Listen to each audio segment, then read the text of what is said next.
have covered every single tackle, every dribble, every pass, every shot, every save, and every single goal. We are Kessben Sports. Kessben Sports, the most authoritative sports program, presents Kessben Sports Ghana Premier League Award 2023. Who is your GPL goalkeeper of the year? Who is your best defender of the year? Who deserves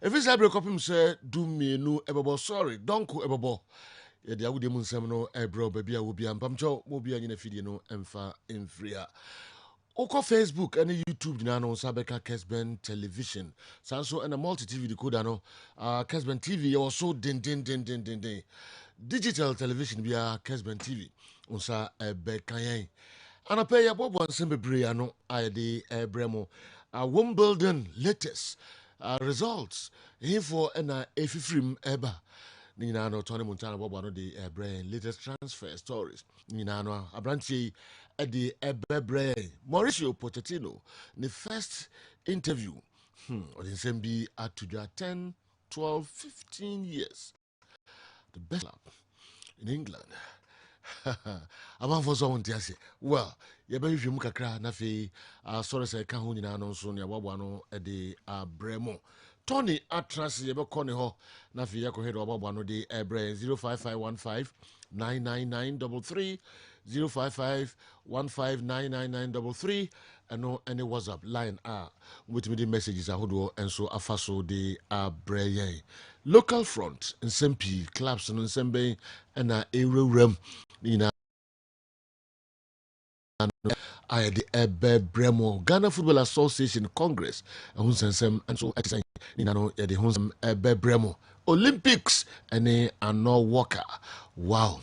Kumasi Asante Kotoko board dissolved and the stories are who p day and the asem kakra beba fa ho na de atudwa aya moso sesia no fabra na kenkan enso emfa emamo montana de emre no ko mamra ho na mehwe tano pede hwe ni ho obibia ni ho okay odam so hwe ni ho ono de mentimi insanity okay all right okay na me nkwe me da se na akonya no emre na so ye hwe nsam a ekoso ankofo ekroso ye ma etiefo ene ayofo kwa bo ne nhase enfremfri tennis ye nko won board njumadi a eno adatimi ehase ene eye day 2 na enra ye nua ba wodi mfe aduanan emiensa Venezuela am ni game na na ekoso no okopraye okwatehye ye nko won board na Venus ni pra no aye ma ne free game ni mu no ye nhwe kakra.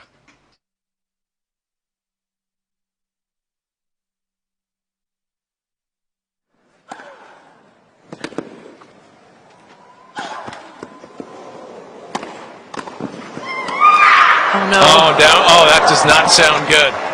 Oh, boy. Venus slipping as she was... Oh, man. Venus comes in, actually plays a pretty solid volley right here, and then she goes and falls. It didn't look like it twisted that much. It just looked like when she went here, right here, Mary Jo, yeah, maybe it extended. Yeah, that hurts, but... And that's the part of the court, especially early in the tournament, where it's very slippery. But it appears she's going to give it a go. Yeah, she's not retaping or really taking a long injury time out.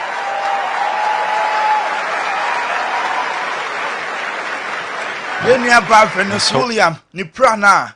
Eman lose 2 straight. Na 6-4, 6-3 to Elena Vitolina video no ana ye show our Kessben television so o say no na bibi ekoyi until say grass na pa na ono so eko pranting kan ne prana kan no ada ono so etim edi nkunim yenko ema ene mema fam ene eye day 2 okọ center court sa ene ebobe 12:30 against Barcelona Rogers Selby on Elena Rybakina ebebo yebenya Ryan Pattinson ɔne Andy Murray na Pena ene Irena Sabalenka ede afre so yɛkɔ Kotwana Ebowana Carlos Alcaraz ene Jeremy Chardy Jabel ene Magdalene Kamnori ebesha Thomas Mankek na other games abaso odiwani enso eche kwatu a Dominic Thiem ene Stefanos Tsitsipas na wanya Hilta Watson one Babora ebebo Daniel Medvedev ene Arthur Ferry na okoko 3 so a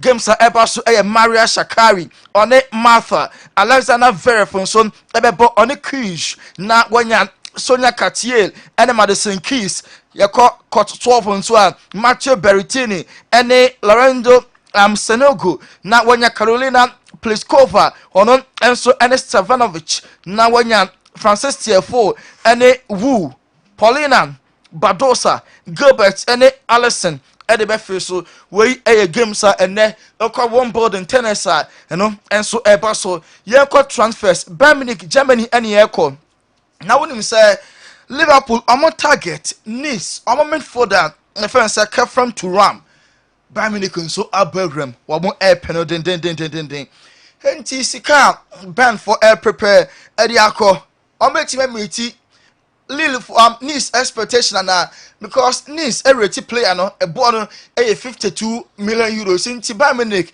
ebe test waters no ene omereso metimi e the opening bid akwa nanso am Thuram another target at the Liverpool mo football club no Bayern Munich another bid for Hurricane na Hurricane sikana omo call first na 60 million pounds plus add-ons Emma Tottenham rejected say omo another offer na this time 80 million pounds plus add-ons we and the second bidder the Bavarians Bayern Munich call for Tottenham Hotspur and England captain Harry Kane Yanko PSG aso ye so omo compare Victor Osimhen omo enya na omo say omo ko Germany ambenya another striker and more than so any our self France ekromo whether no any bibia ehun hia so be chance no adapt enti Randall Colomwani and say target PSG omenya prepare say what type of boy na onya enough experience there any or no gasa no krom France there league no on check no adapt enti omokofo no e dey free Germany na Randall Colomwani wa be strike e dey ama PSG omo club no last week we show video bi a Neymar da Silva Junior on ne papa omo AC mansion bi all Brazil just Brazil omo kemi yanka ne sa omo dey stop work kese ekobon ho said there be some mansion we oye lake e o mu a enye ye ohwe Neymar fia osi any lake a person dey ba ho na wanya environmental license enti ekoye back and forth kone bra kasakasa sa e ma Neymar papa mpo omo echi no omo eja no de say omo abone maka omo fine because only licenses na a year 16 million reals or the bad dollars man 3.3 million dollars and fine oko Brazil and na court de ama Neymar da Silva Junior say only license obey lake e wo ne manhye mu no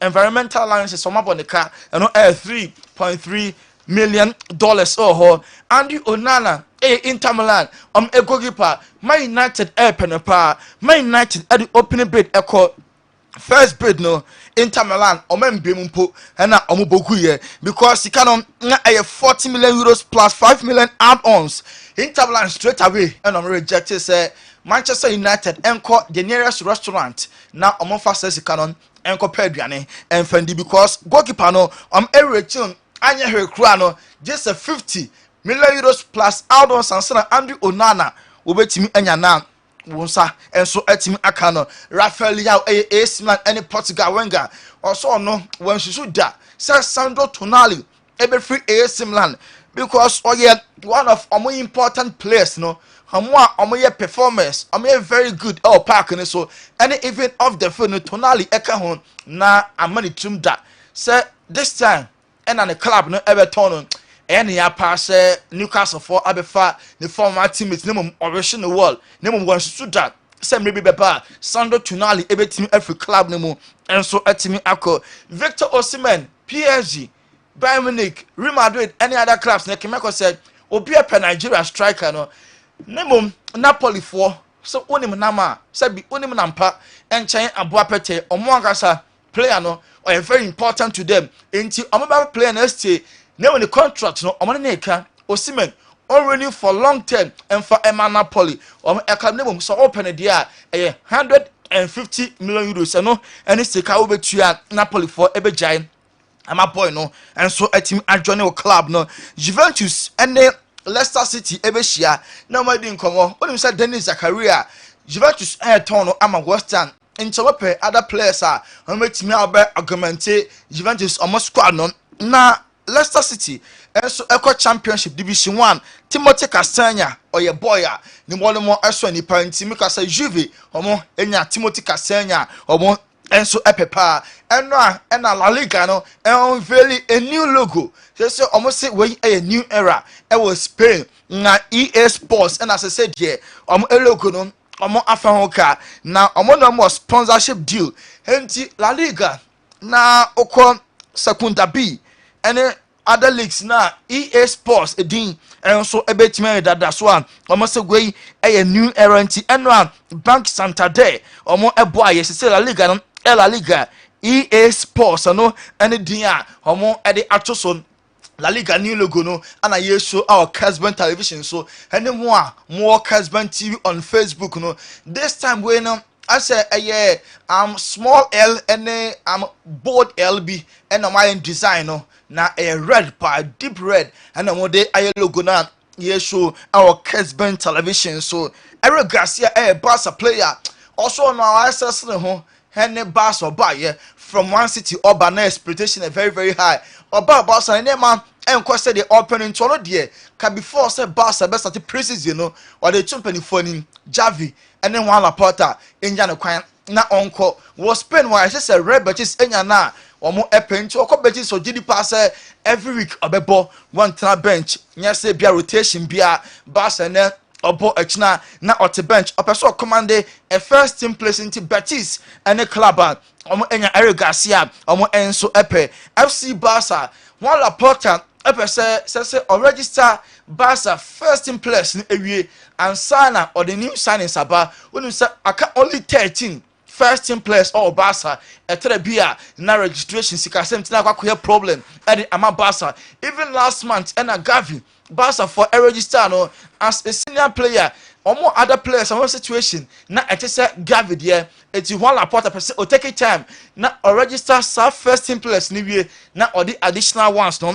and so ever Emma Barca team very very strong you could be saying Altomelo former Barca player okay Juventus ebe ball loan Liverpool and the man ko be say akonya ne ba na Barca for ba so mo pe na obekwa na so ka on poponiti kra Kobeka a big yes because Barca Chromo Catalonia hono on the family a ho ayo mode environment ni bia aye kama pa Barca life e hono na e crosso until say Barca for any Juve aye swap dealer pianish eba Barca on eco Juve nto no de akonya ba biem so omesina kan emfa ema Barca on popolity obeka yes kese pa na wa join Barca on a football club no Real Madrid e wa kwada ba ko din fie aduonu ba ko or midfielder your friend Sergio Arribas Dortmund actual interest e wa Arribas mu Sir Jude Bellingham aba Madrid also monya replacement inti Arribas any player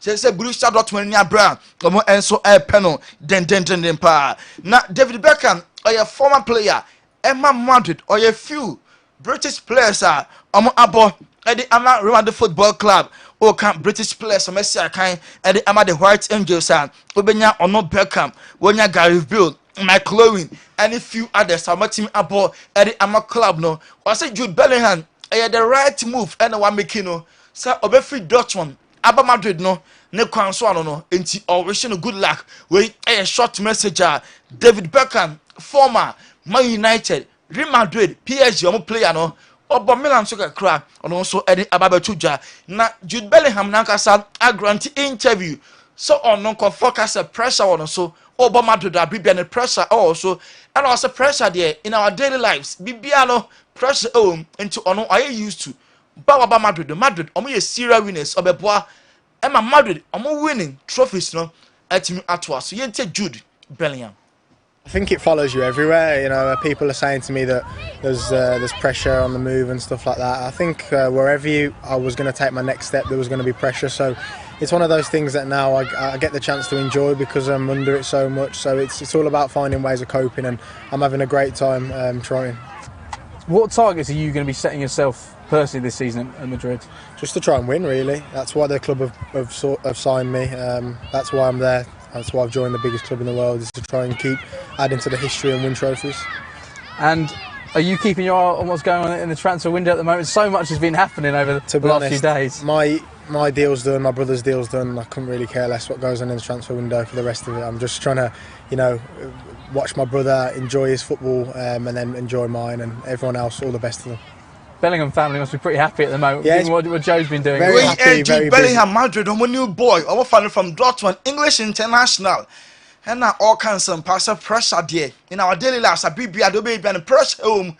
In Tono dear, and ya dear pressure, Ebehano cry. A person of Boama Madrid, or more trophies, or Mojina Bibiano, or more 18 Etwason. Danny Murphy, a former Liverpool player. And also, sister Liverpool air signings, Dominic Szoboszlai, Abba, Liverpool. Club, the other send the players, or Sani or Ma, it's a key time and sell of my jelly. Oh, Liverpool team in TCA, Wafa player, no, a year pa. Than the Memphis see a year, Liverpool team way, or did the person be better than last season, Yentino?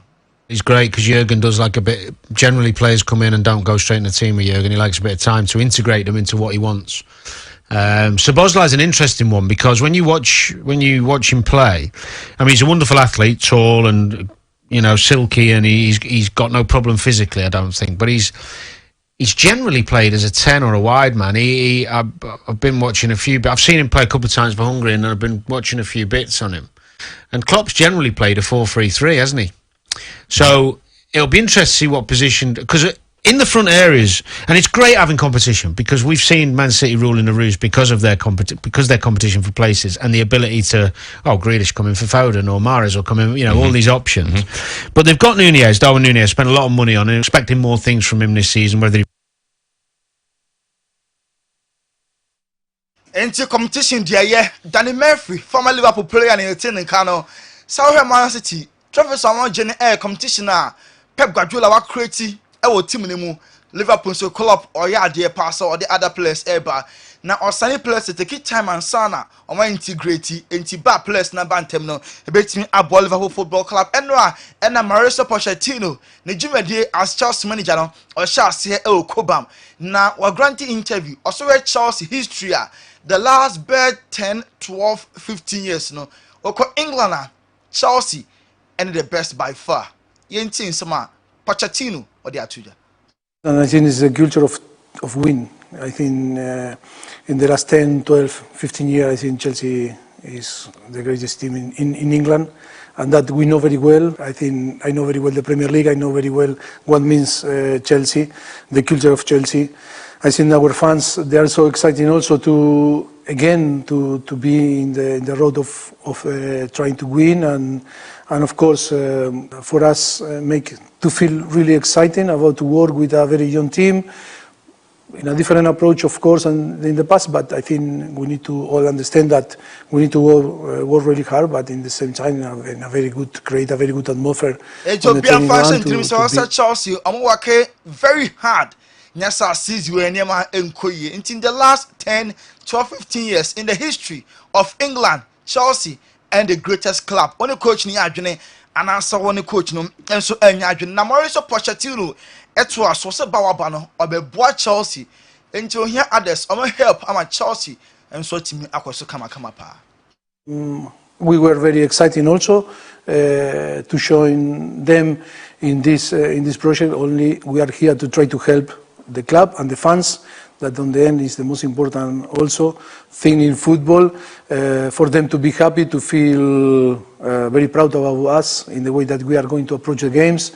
And of course the players need to know that, and of course always is up and downs in the history of football, but I think Chelsea is a club that is impossible to have this up and down. We need to be sure that we are going to bring the thing that the club need for be in the top, because the history of the club is to be in the top. Mauricio Pochettino can sempi. Also no ni objective e dey say Chelsea ebeje clubs through trophies ahodo. Into no ni objectives no or outline ye. Yenti Mauricio Pochettino. What would you say are your objectives this season? Football is about to win. It's a have good time.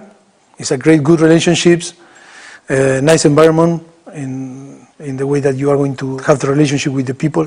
But the most important on the end is to win, because if you win, can help in all this to develop all the things. You know, football is about result, and in the way that we are going to achieve, that is different. But of course, on the end, we are competitive. We want to win. We are an animals that we want to compete every week, in every game, but we need to translate before on the training ground. We need to be really tough to try to create that mentality and then the feeling that we can beat anyone.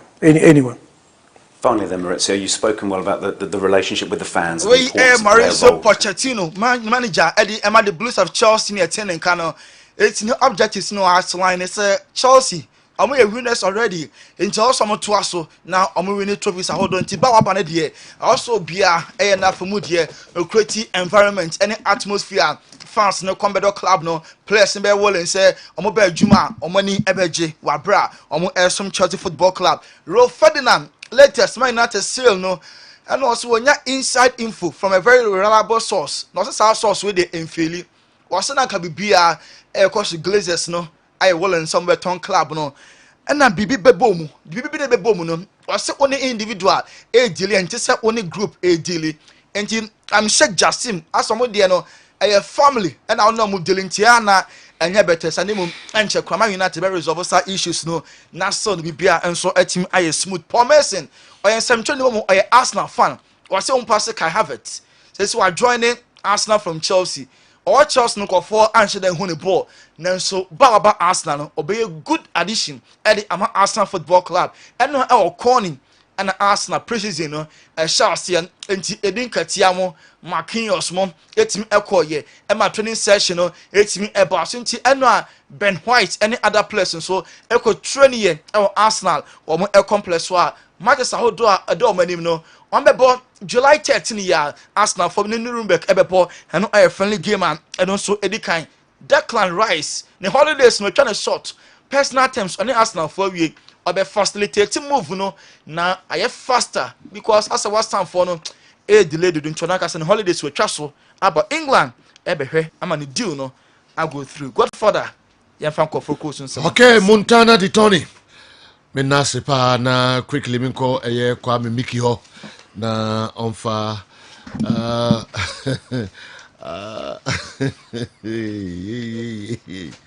oh, Azevedo. Good morning, Sergio. Well done to you and the wonderful crew. I feel completed anytime I watch Kessben Sports. I'm watching you live inside Kamina Barracks, Tamale Exposito. Una odinkai edi message ebaha ene anopay. Okay, maminko Afram Plains. Afram Plains. Maminko Nkrai Epton. We ifri Accra and Abrayan. Good morning. If I perfectly agree with Pochettino saying in the last 10, 11, 12, 15 years, Chelsea, the greatest club in England. Because within that period, Chelsea won 2 Champions League Cups, 2 Europa League Cups, UEFA Super Cup, 1 FIFA Club World Cup, 3 or 4 Premier League titles, 2 FA Cups, 2 League Cups, 4 or 5 time Champions League semi-final.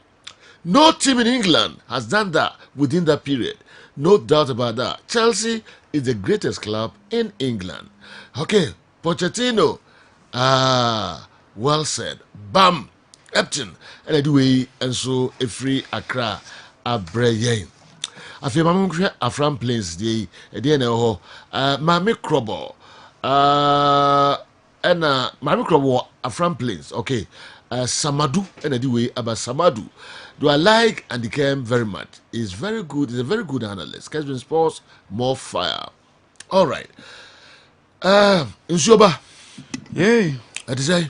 Nyamia dumo nanso Nakopa dum. Ayepa. Inshoba. Yeah. Are they? Oh, BBI fine, pa. Oh, 41 for so much. Oh, yes, I agree Yes. them. Ashana. Safety was Ashana. Kofi. Ozai. Bitiopa. Kofi Bodi. Kofi Bodi. Omuna so much. Papa. Jomo Sopana. That don't be invite me. Askia. Also chow. Askia so chow. That don't be invite me. Your friend is saying, Samson. Omuna go so much. Jomo so papa penano pay will be obia. Na me bed that bomb. Miss me feel you too much. That don't be invite me. Maybe so. Busomo na me pese me fia mo. Okay. Na no me sitting. And then I'm trying my gina there back so. After sitting, no.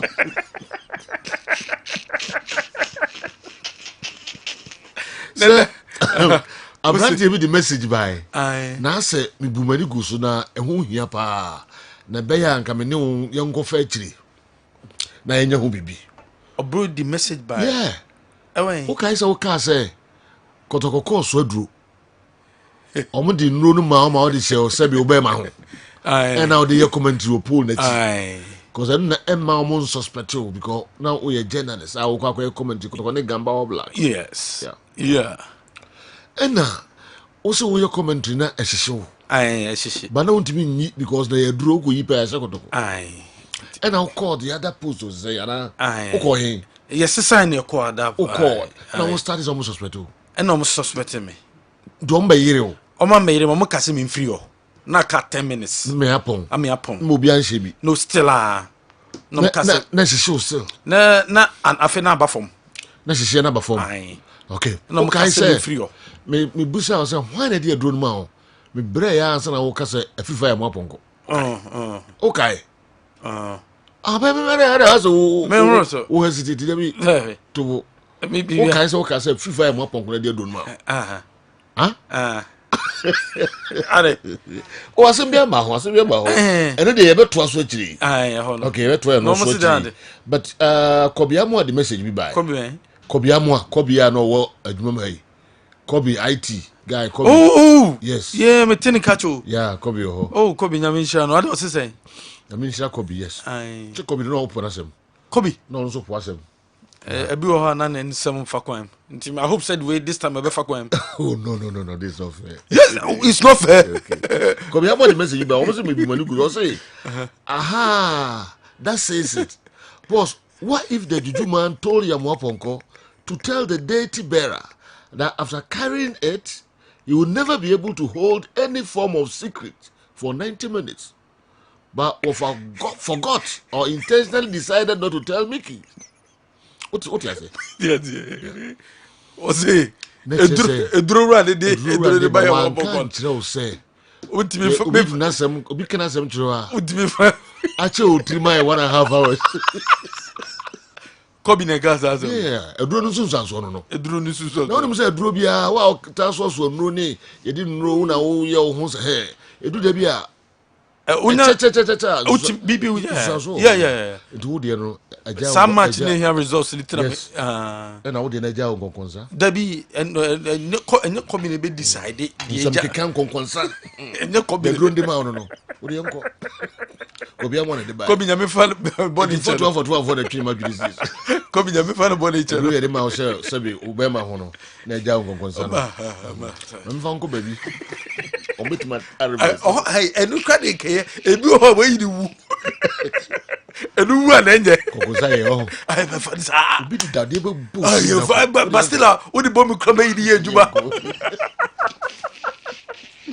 DSTV so much more. DSTV so much more. DSTV say and na anope compact plus no sabre ye digi 299 Ghana cedis pe ene ejo and it is so DSTV decoder no with 1 month subscription yabema eye compact plus no eye 299 Ghana cedis sabre obetima tena baby a wo bia na DSTV no wetime tua usika o monthly a year subscription also tua no obetime tra ba bia no wetua no ma dial star 759 hash star 759 hash all the Premier League matches preseason as here one more preseason games o DSTV Compact Plus a obetimi enjoy preseason games a eba be koso no ni nyina no e DSTV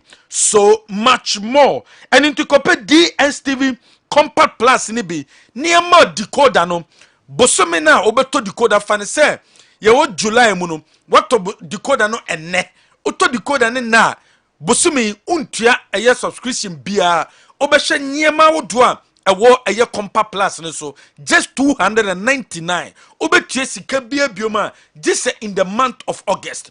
Enjoy DSTV matches awodo a eba be koso no enjoy bi enso ewo so AA Sadiq Herbal Center edi ndura wodo edi abedwa so or the Flazon 600 edro no aba na Flazon 600 edro no ye nom edi boy ho ban edi free stroke yare no ho enna wanya stroke nso a onum na de tu ase enu nti na wasa onum AA Sadiq Flazon 600 edro ni bi na eboa na bo ho ban free stroke ho na stroke na wanya no esanso tu ase ede ema apart from no obi a wo eye koko yare wo internal koko enna wo external koko adia obey ni say obekọ akọpẹ elephant herbal mixture no wanom elephant herbal mixture ni bia eno so betimi aboa wo ebeboa pai koko na se enyina e dia ma ompe ne mixture no na open ne powder na eno aso bekọ Sadiq herbal powder ni bi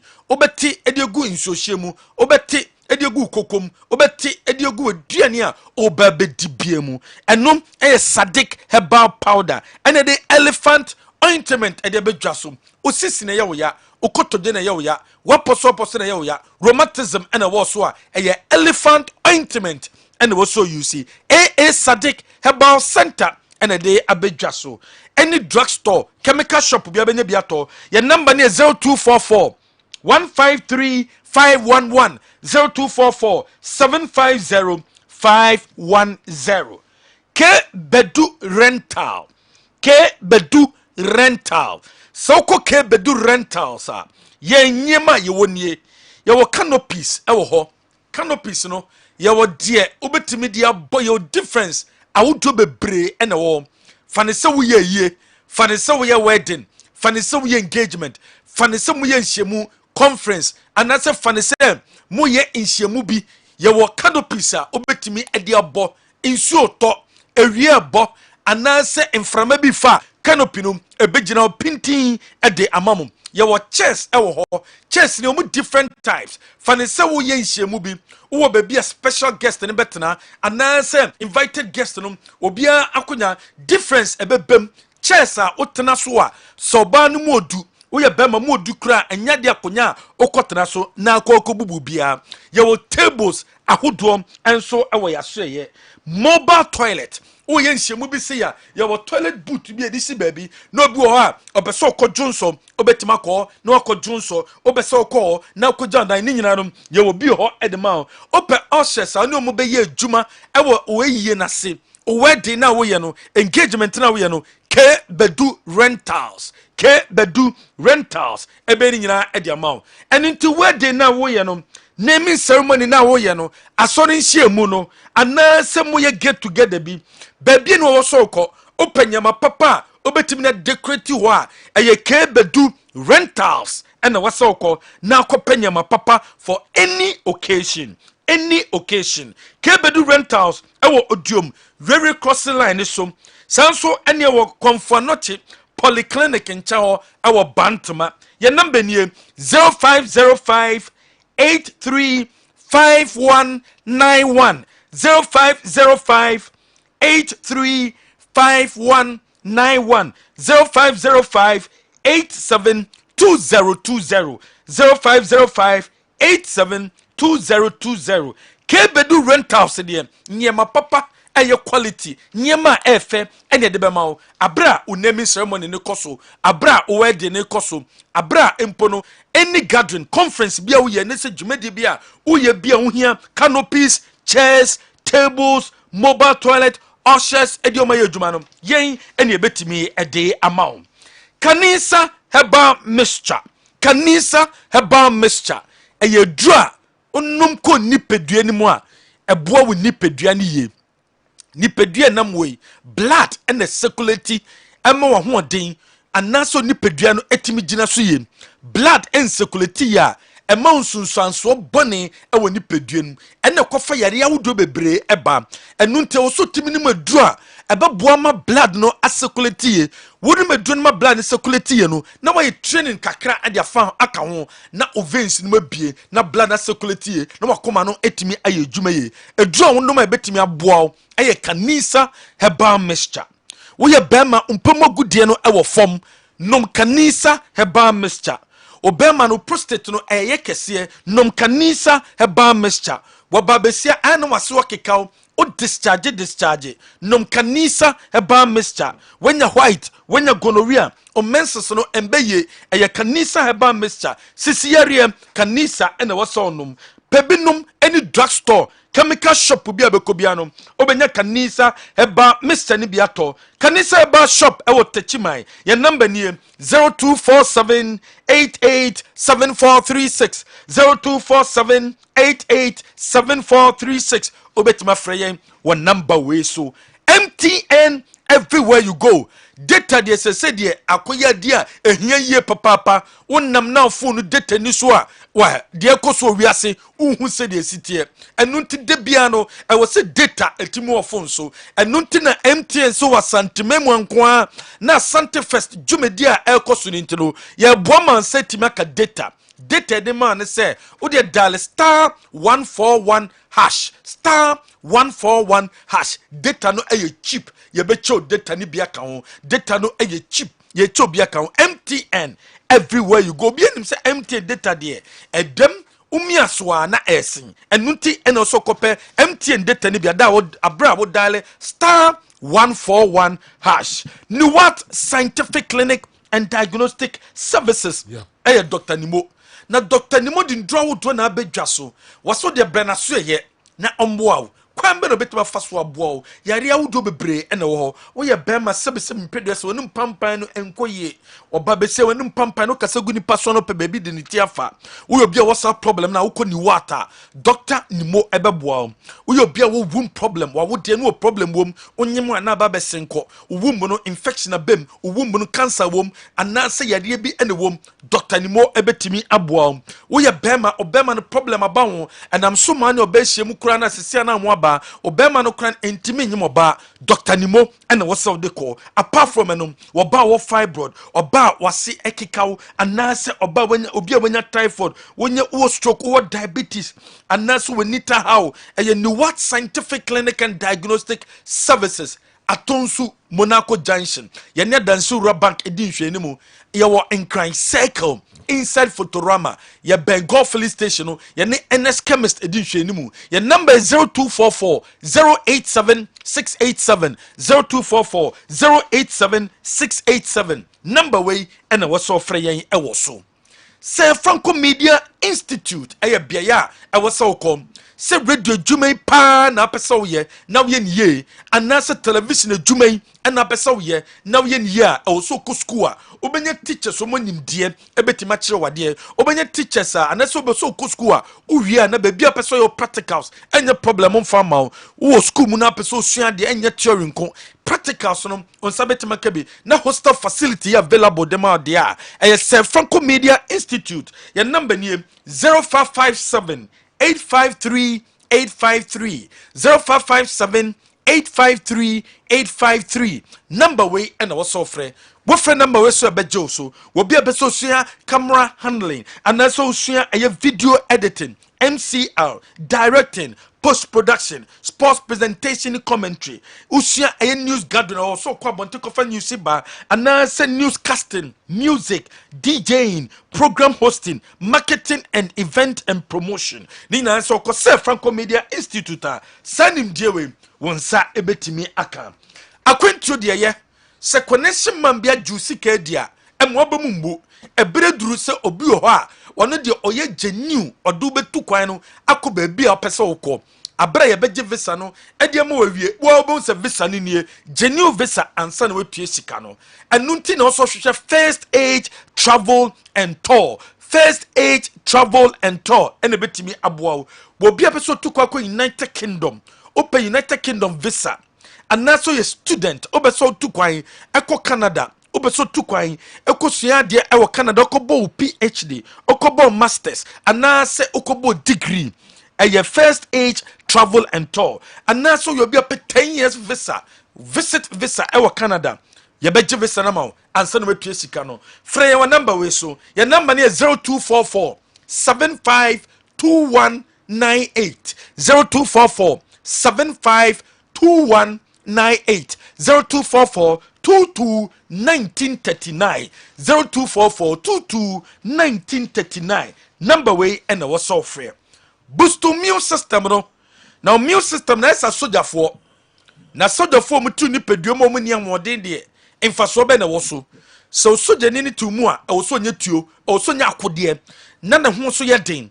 and into so immune system no amodin ni mu a emfaso bi ani so yare bi ebebebia no ebetima bow e de ato ho enu nte so build the immune system no na wodi bem nti so immune system no di bem na yare bi e ba be attack wa na immune system fi se no wodi nti no fight yare no e de ama wo yare bi so system no ma immune system no be fight sa yare no e yare no fi ho e de ama wo enu nti na wo so num imboost aye police ni no edrum wonum police na edru a ebebo modin aboaw awo yare awuduo bi e show ni peduanum yare bi e pese attack bianom ebe ye free ho e de ama police ni na dro any drug store chemical shop bi abeko biano obenye bi ato your number is 0246 208496 0246 208496 obi a gonorrhea or syphilis or pressure ulcer stroke sisiare fatigue malaria liver problem kidney problem yare bi of crime ntimi ambodin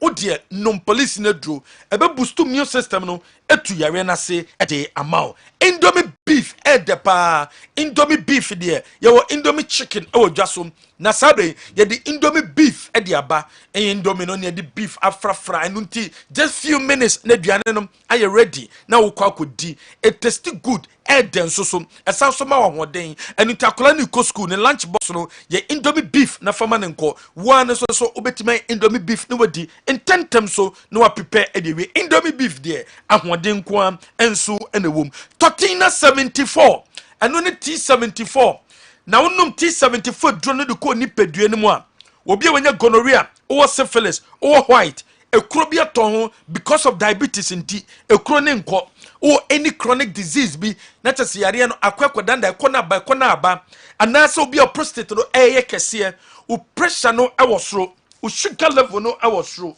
anasa o eye problem obi a wo lungs problem or heart problem liver problem kidney problem a draw was on num a Totina 74 num T74 uto T74 ni wie a freyen ni encho kwa betman faso na wanum T74 num your number is 0246 073 498 0246 073 498 offer number we so a yebejo so CBG and Consolidated Bank of Ghana. Consolidated Bank of Ghana do nyina nim se fere CBG no wose sabre o de eye account bi aba uko CBG 114 branches a ewo Ghana ha udru a ose o ba bebie eye CBG Business Plus account ni bi na sa Business Plus account no ko bie bi wi a emfaso onyanie ye ma checkbook ye ma loan na interest no eda forma betimetua ne ntem no san so tima je foforo ye ma card international card betimi na transactions o Ghana ene amano ne ye san so timi boaw ema impo internet banking ne timi koso de mawo enu nti na so ko CBG na ko bie CBG Business Plus account ni bi wo ye SME business owner afein we bie o business ketua bi ena pese sa business no eye kese de mawa fa ho to banga obetima boa na business no etima kese eno ne CBG ko CBG any branch bia na ko bie Business Plus account ni bi enso ewo ho Dr. Muzu Herbal Clinic Dr. Muzu any the penis doctor na Dr. Muzu say abra wo tinkwam sabri onto se nyankopɔ beto ne sa ade afro de eni so bema no eda ho kojo toda e wo se de bia na no pa be so ne gina so e wo so timi de boy adwuma enu nti se bema ne ntimi boy adwuma bibi nti na bema no embo adwuma sa bibi no ena Dr. Muzu obetime yie free ho ede ama wo wo ye bema ho bantem wo ye bema sabre wo ne obehye mu a ekọ round 1 na untimi kọ round 2 anase wo ye obi a empo no ohuntimi nsori wo ye de ya se obekọ Dr. Muzu Herbal Clinic oko Dr. Muzu Herbal Clinic wa obeboa wo ye papa obi a wo typhoid fever obi a wo stomach ulcer obi a wo koko wo arthritis wo sciatica anase wo debi yere bia fako Dr. Muzu Herbal Clinic tafo inhia so Amuzu Junction hone bia ya owo wo Bemoro Market ne number no 0247 776743 0247 776743 Amuzu ewo Nkran Achimota Christian Village oni Prima Filling Station edi nhwani mu sunyane owo area 3 hone bia ya odura obo Dr. Amuzu enso ewo ho ko Dr. Amuzu na omwa na sabre yare bia hihwe hu bia no wontu asem emfa emao Franco Trading Enterprise Franco ewo eye Kumasi Dum ye ben Ejaba Jewelry Kumasi Dum ye ben Challenge Bishop Kumasi Dum ye ben Old Malcolm Kumasi Dum ye ben Kofo Clinic udu ni chekeje Dubai Obo Franco Trading Enterprise Nokia phone ena pebiato Samsung phone ena pebiato iPhone ena pebiato smart television inch ben ena pebiato tabletop fridge ena pebiato Franco air condition ena pebiato CCTV camera ena pebia emane no problem Franco Trading Enterprise nyema papa fie nyema quality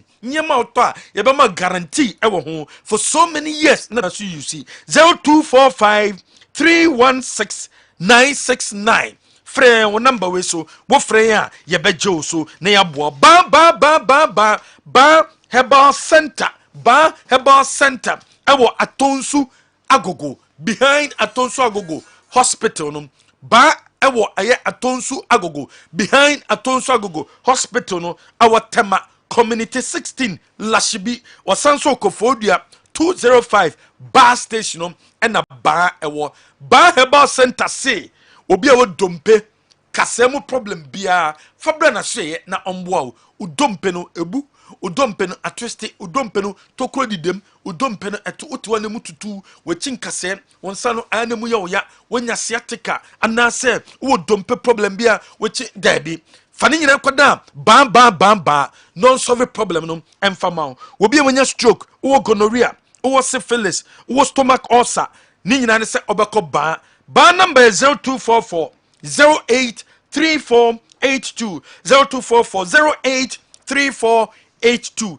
Digital Age Travel and Tour our Bantama Main Street no when the NHS building no and the team shenimu oko Digital Age Travel and Tour obi a passport obi a birth certificate open airline ticket into kwine domestic and as international hotel reservation and a pesa we a student open so to kwine a couple degree or masters and NASA PhD our America and as a Canada yababo and NASA we be a person relocating we a degree nurse and NASA obia we a professional teacher yababo I'm waiting to kwine your number is 0257 567171 0257 567171 Levels Herbal Limited.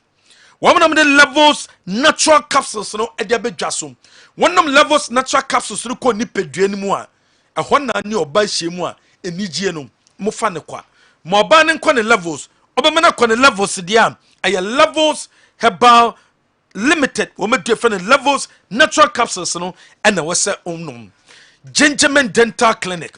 Gentleman ededro abedwaso unya Gentleman Dental Clinic ukọ maso ya eho yesin wadwuma obi a wose problem wose ne si obu wose ne tu anaso opantanye wan eyo ya udidi a wode kwa ha na de ba unum cold water obosi na sinimu hyehyew kaka na ayom fako Gentleman Dental Clinic wose na chacha ebe show braces ama na tenetene de amount wose na yellow wose na brown obese white ye be teeth whitening e de amount obi a kwakọ ware branium polish teeth ni mfama ye nyinyem hihye mu mfama na watima fe ose obi a okudwumedie bi ase osene concrete nyema hihye branium nyi mfiri mu mfama ya bra okọ Gentleman Dental Clinic our Abreport Junction free so a na de woni a kire eye filling station ye number eye 0598 731 823 bema de okogina so jonso a also to me Johnson ta Johnson timbesin contentem so edema uko jino na Johnson uti yaw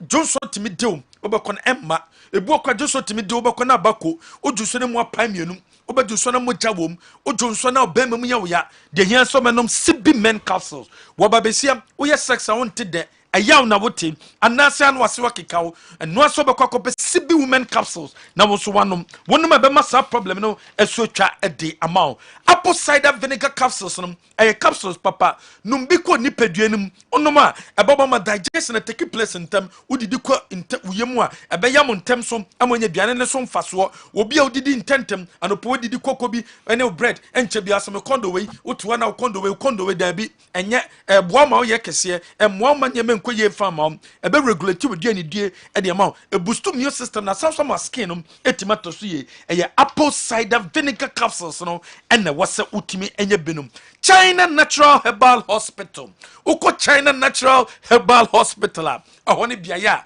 ukwa yare bia no ye be solve problem no e de amount ye be miemia onsem miemia onemu ni hu yare kura haw na ye hu yare kura na haw na afia moduru a onnom abetima boa wo ye miemia onsem no ye mia ha yenim se ko akoma ye mia ha yenim se ye onan ye mia onem da bi ko brabra ni ehwehwe yare enum ni ehwehwe hu ni hu yare kura haw ni emfama massage mu ni hu yare kura haw ni pedua no se sciatica na haw so bia wonya stroke emfa nko ba bia wonya stroke ni sciatica ba bia so de ko China Natural Herbal Hospital wo na betime tu ase ede amount Santa so tenkwanta ahonne bia ya udo bohu mo kumase asama ejei kojo wo mo ebe new Queens Court School Sansuna Pokuase ACP Star Oil in Changope and your your number is 0506 840006 ubetima frame one number way so Ronaldo Virginia Daromenti and the picture of the day no your day eba the battle is about to end. The battle is about to end. Ronaldo see and 30 Ghana series airtime, Momo or data. Oko Kessben media or Twitter. Picture na de beto so bante na to so no na di dia ba na 30 Ghana series airtime, Momo or data. Divine Hope Herbal Center. Edi otwea herbal powder ne dia bedwa so kope otwea herbal powder ne bi na UC usisi yare na beko mentena ma usisi na ntimi fam watopa no en house kope otwea herbal powder nanom nanante na gina ho na turmika usisi yare na ebeko edi amount obi wo any STD watwea herbal powder and we so UC anasem obi akoko haw watwea herbal powder ne bi na UC ebetimi aboa wo anasem o pressure no watwea herbal powder any drugstore chemical shop bi abeko bia no obenye bia to Divine Hope Herbal Center and a day abedwaso at long last the one and only General I say Esther what they call Bolga station na okoye loading girl ho aden no loadu e gamude ni dina ayi no soro no loadu ni mankwa Bolga station yes go from Bolga station omo kan so wapa o go call loading boys no General picture of the day no and a picture they told your friend Louis Ajimai. You know kind of also kind of Louis has no clan no. Now I'm okay. No case. Yes, but radio muno. Sure. No clan pa. Louis Ajimai obo has obo kotoko. What a player, General. Sure. No nim ball. Louis Ajimai. Nana Boaje in the winning there. Inti General, over to you. Okay. Mickey the Juju Ura. I swear, I'm even afraid of Mickey because of what happened today. God forgive this boy. Yaukidi. Possible, say you are serving to Kofi's hotel. Anyway, but unfortunately, Mickey, we are bam. Udemika Kobunze, Edea, Asimbi Sinechi. Okay, Andy Cam. Kwa basa we pa. We are sure.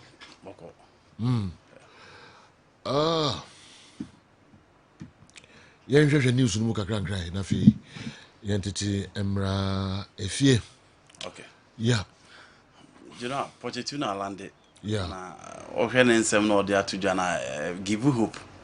But na me hwe baby a Chelsea free ni baby o ma be doing in recent times. Now I thought say he will come with the modest expectations. But it looks as if say he's still following the trend. He knows the system only welcomes winners. system no and welcome mediocrity, system no and welcome progression, system no and welcome promise. The Chelsea system always welcome results. Sana Roman Abramovich ebeye fair team no. Why na adi aba seen there?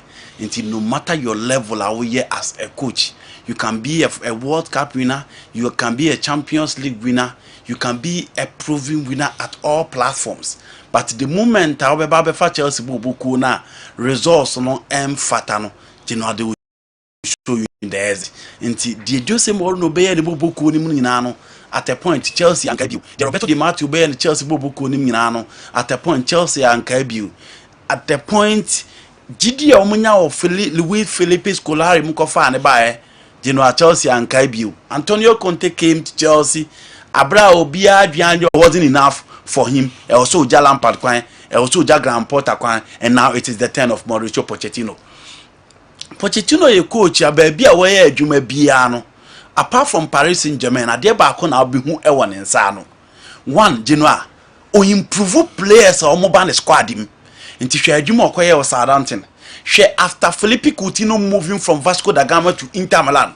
Huge prospect. Na Inter phone team you soon ye no Okofano at the bar speed. Yen share Juma or the Coutinho Bay in Spain. Again, if we are talking about Harry Kane today, if we are talking about Victor Wanyama, if we are talking about Dembele, say I can Christian Eriksen, say I can Son Yomina, Genoa. Fast than ma obia say asedano ebe kwa ku wie open ya your friend Mauricio Pochettino ne dos dano say he improved those players Emma at a point Tottenham aboard the Champions League final at the Wanda Metropolitano inti enoni ade a wo expect say certain players are more deeply informed within the Chelsea setup oba be fa boboko no obetimi abo no improve the setup okọ Paris Saint-Germain no wakase PSG are obsessed with the Champions League or the league in there, but you know, now I'm happy with the game plan, the system of play, the progressive nature of the PSG team, and from final to semi-finals, they were not impressed by how Manchester City you free and more open, you know, within the Chelsea setup, and in one of the stories about you know, also Kepa Munina also no the open. Let's hope you'll be able to improve Kepa as well. Let's hope so be the bench well more inconsistent. Cocoera, huge prospect from the Spanish Olympic Games team, the Brighton setup, now on so Babeka Hona Genoa. Cocoera and so bad deeply informed. Yanshe, so Mauricio Pochettino betimia improve na. Now we're talking about Enzo Fernandez, who the attacking side of his game. But can this coach give us the defensive side of his game? Thiago Silva, Badia Shele, Wesley Fofana, all these young lads within the Chelsea setup. Yenshi how be blended the old plus the new and how he improved those players. Ufo be the Raheem Sterling. The level of experience Onyan on Manchester City, achievement Onyan on Manchester City, any the Onyan Liverpool, no be himself be add something better to the Chelsea team. But unfortunately, Raheem Sterling so intimate and fast and Yamanama. Let's hope say coach Ibetimi revive Raheem Sterling. Conor Gallagher was exceptional for Crystal Palace. But Oba Chelsea in general, on also intimia more to say they no be expecting. Mukhalo Mudrik from a Shakhtar Donetsk Ukrainian national team no be him so another huge prospect. But after the game against Liverpool, no, yeah, who are Bratian so also mind the glimpses of the Odema Chelsea or Ekofane by. Inti Pochettino at here, also in the last 15 years, Chelsea and the best team in England. Clearly. Oh, you know what? So quantify that. Oh, you know. I don't know. Okay. Manchester United, in terms of titles, Man City was 16. Manchester United was 15. Chelsea was 14, but this is the difference. Difference in they say. So all 4 titles now also more in the Premier League. How many teams in the crowd 2 UEFA Champions League within the last 15 years? It's Chelsea. Okay. How many teams in the crowd a Europa Cup in the last 15 years? Chelsea in the crowd, you know. In the 15 years, you want to go back to 2008 at the Babysine. Okay. Now, from 2008 at the Babysine, you pick a team like Manchester United. Or for Man United, winning the Champions League in 2008 at the Luzhniki Stadium. Abra Chelsea John Terry essay penalty no. In 2009 they lost the Champions League to Barcelona. In 2011 or Wembley, Manchester United lose to the Champions League to Barcelona again. So they don't come into the subject at all. So if for the Champions League, Man United are one. For the Europa Cup, Man United are one. You say more time on almost share Ayasano. In the European titles, you give 2 to team a friend of Man United. Okay. Now you talk about Liverpool. Liverpool, so they know all these years, they have won Champions League at the club. Liverpool Champions League year before club, no, it was the 2005. Almost AC Milan water talk, the 2007 own AC Milan share omo. And I do know best share Tottenham was pay and the best champions. So for the champions, Liverpool so one. Okay. Now you talk about Manchester City. So for Manchester City, you know, City so one European title. But in all, City 16 titles. Because Premier League in Congo was 6. Man United within the 15 years were 3. Chelsea were 3. But you know, in terms of titles, it is City. But when you quantify the titles, it is Liverpool. And it is Chelsea, sorry. Now Chelsea is the only club within the 15 years that have 2 European titles so far as the Champions League are concerned. It is a Champions League. Now what can the 2012 at the Allianz Arena and the one against Manchester City Thomas Tuchel do omoji no Europa Cup no so MRM fee Chelsea versus Benfica Diana Oscar Cardoso ball we are seeing on Nicolas Gaitan Chelsea omoji no and again the one under Mauricio Sarri on the day. So for the European titles clearly you agree with Mauricio Pochettino say Chelsea and the best club in the Premier League. Oh, okay and I'm for person muchichem. The last can't do 15 years. And then I'm chiche mu say who chiche mu dia Manchester City. Okay. 16 titles. Yeah.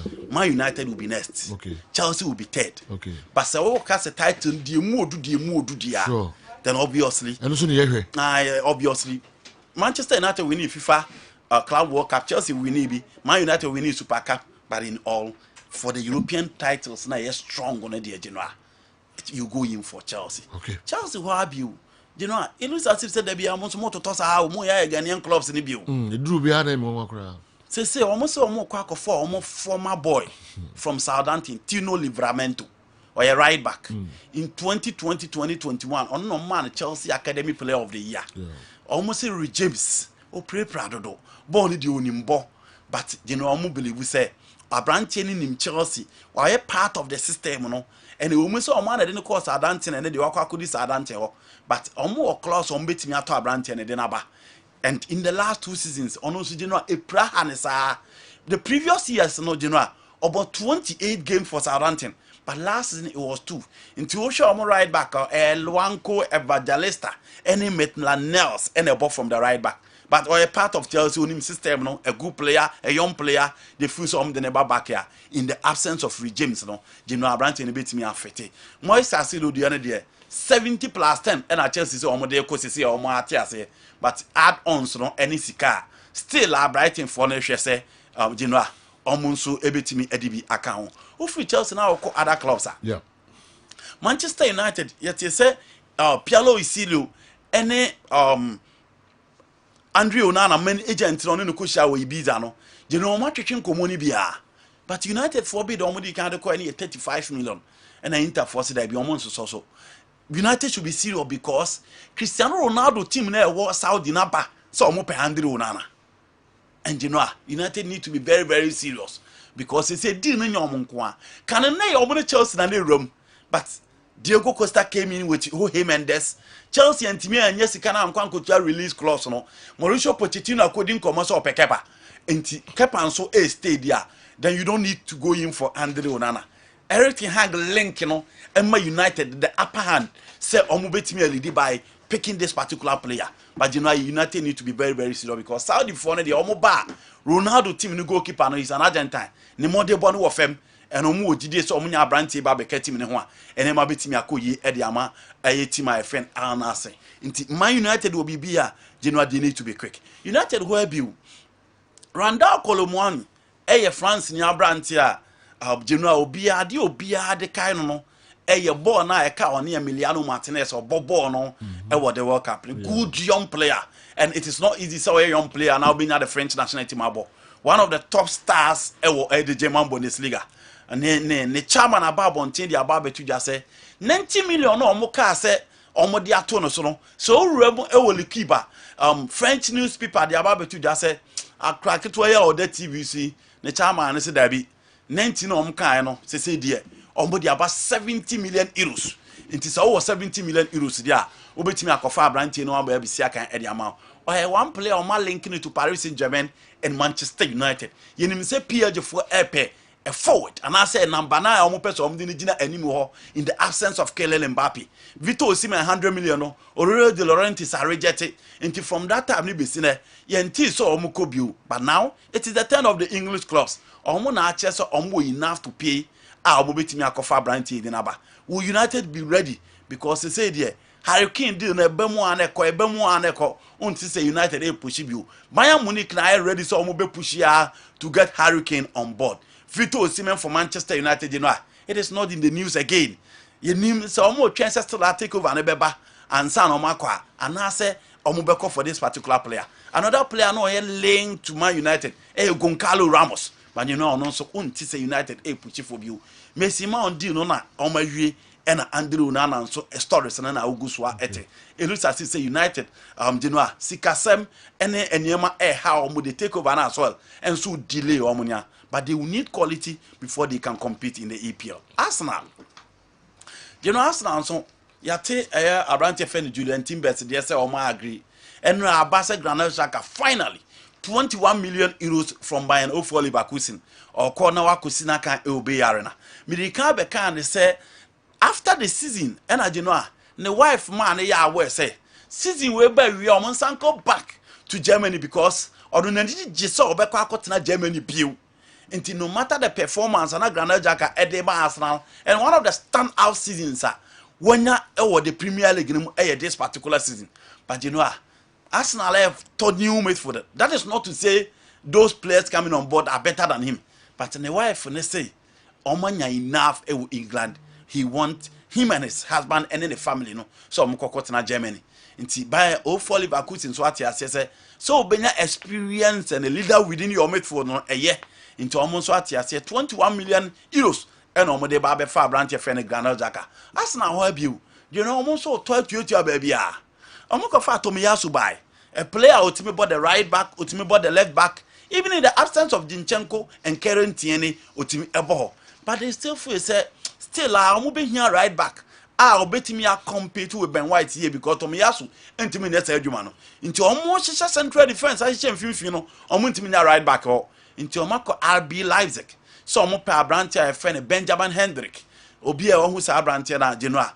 Omo so omo mra na abrante no nso mfa mechi ni fa mu omo na onhwɛ sɛ ne ma betimi akoya. Manchester City ena Genoa omo nso dia eba ene sɛ yenya ntiye se Bernardo Silva still Saudi for ne ha no na nanu ye beka sika almost omode be ma no in just a month eba beto odwa e ma Bernardo Silva ho na Genoa oni ne nkrofo edi eho abombo Manchester City still enim ne stand sese ya nti so hwe ya deal so ba ride Mahrez ho se Genoa ono nso nkona nkonkosi aka e Saudi but according to Pep Guardiola and the leaders of Man City almost say Abranti or Montimi on the final decision. Sankoma on the final decision so better na dia and then come beja Mahrez Musa on Konkusia kind e Saudi. But as it stands now, Bernardo Silva is quite on Kana Semunchirobia. Yenim said deals from PSG and other areas about on board. But you know, Saudi for the end big. Will Manchester City lose these two players? Oma add a lot to their setup, then you better how Pep Ebesiakono. But you know, I still think say looking at the players at teams in the if Pep still want to remain supreme in the EPL, you know you need to keep these guys because the omu bet me the amount thing. So Benyasa players need your system recently, especially within the Premier League, our more Premier League experience on Babishema and Emma Edikoyi Edema. You know, so far, apart from Romeo Lavia, Liverpool, Southampton 59 na omo twen say omo de beba no mababeji omo monte so Liverpool need 50 abonmunsi o Liverpool so hye bia and you know that is the latest from the transfer market. Oh, okay. One thing I know will happen with Pochettino at Chelsea with this young team is the underperforming players will be revived revived. I'm a United fan. James Ulifree in Sawam and Abre Yay. Okay. Shiftman Atonsu. I believe that Mensia will give Asante Kotoko the best aboard this time so that the team will see the light in the coming league season. Fabulous. It shall be well. Happy birthday to my sister, Mrs. Rosina Uswecha of Hilltop International School. Okay. My free way day so na mimra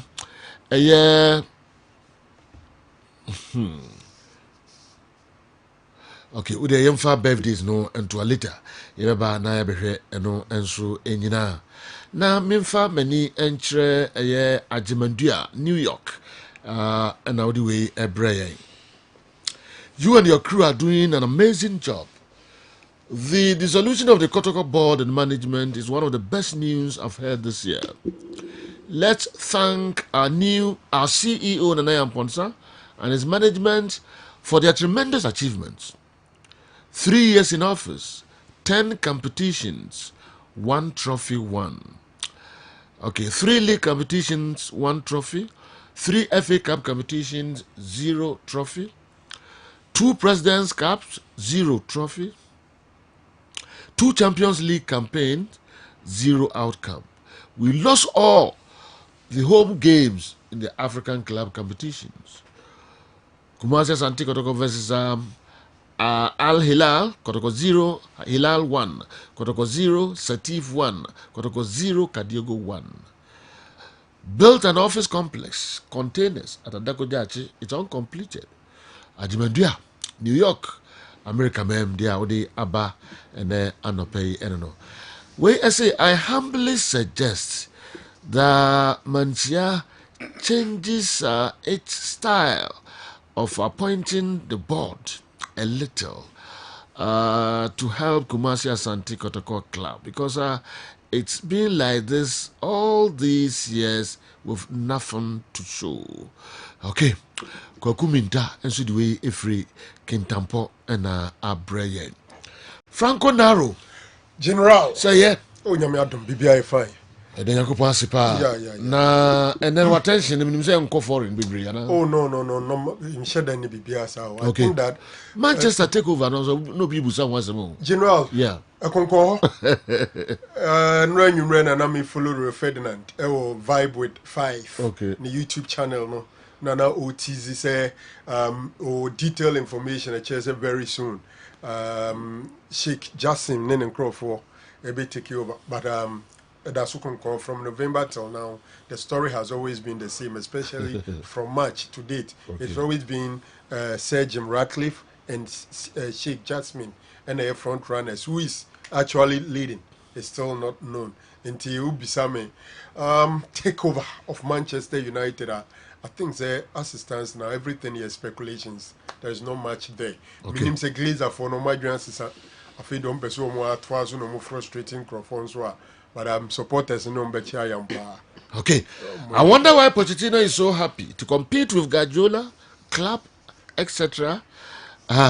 It means he has a lot of work to do. Educhumwa, instead of free Adkus, Bantuma Abre. But General, I think Arsenal and Abre.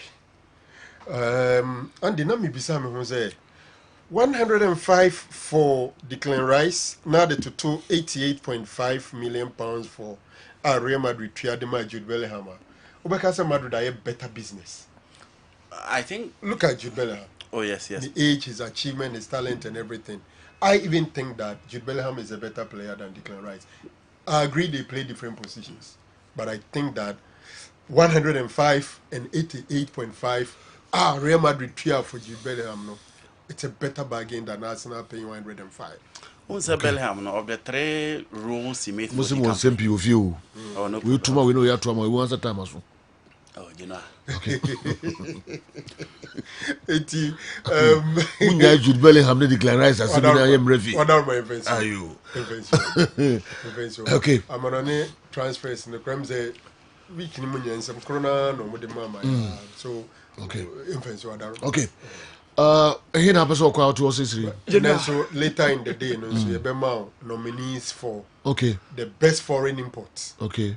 on the foreign players be free free amonani abebo in league season e ba na wi all right and e be pese e be hwe uko hasa mo Linda Ntenge meboa back on the say I better one day so I better one day wo ya san ya chin wo wo Jordan no more Jordan wo ba kotoko mo so I think 4 kotoko Mukuela Steven Eric Zeze Infigi Rodriguez Moise Poit okay so 4 right. Kubrikum Chelsea omo Flavio and Carlo okay uko Insua Tremana I think they also have 2 or so Bechim has it. So a pool of foreign imports into our league. Okay. Impact, will give you a short list of 3. All right. Now if you're Jima, all right. And you hear strikers, no. My nominees for strikers, no. A very ready anka yinti nsem kakra. Omodi tuja after say nominate omo no. Bed negotiated nsem kakra ebai. Eduku nso di nsem kakra ebai. Sanso and Hafiz Konkoni.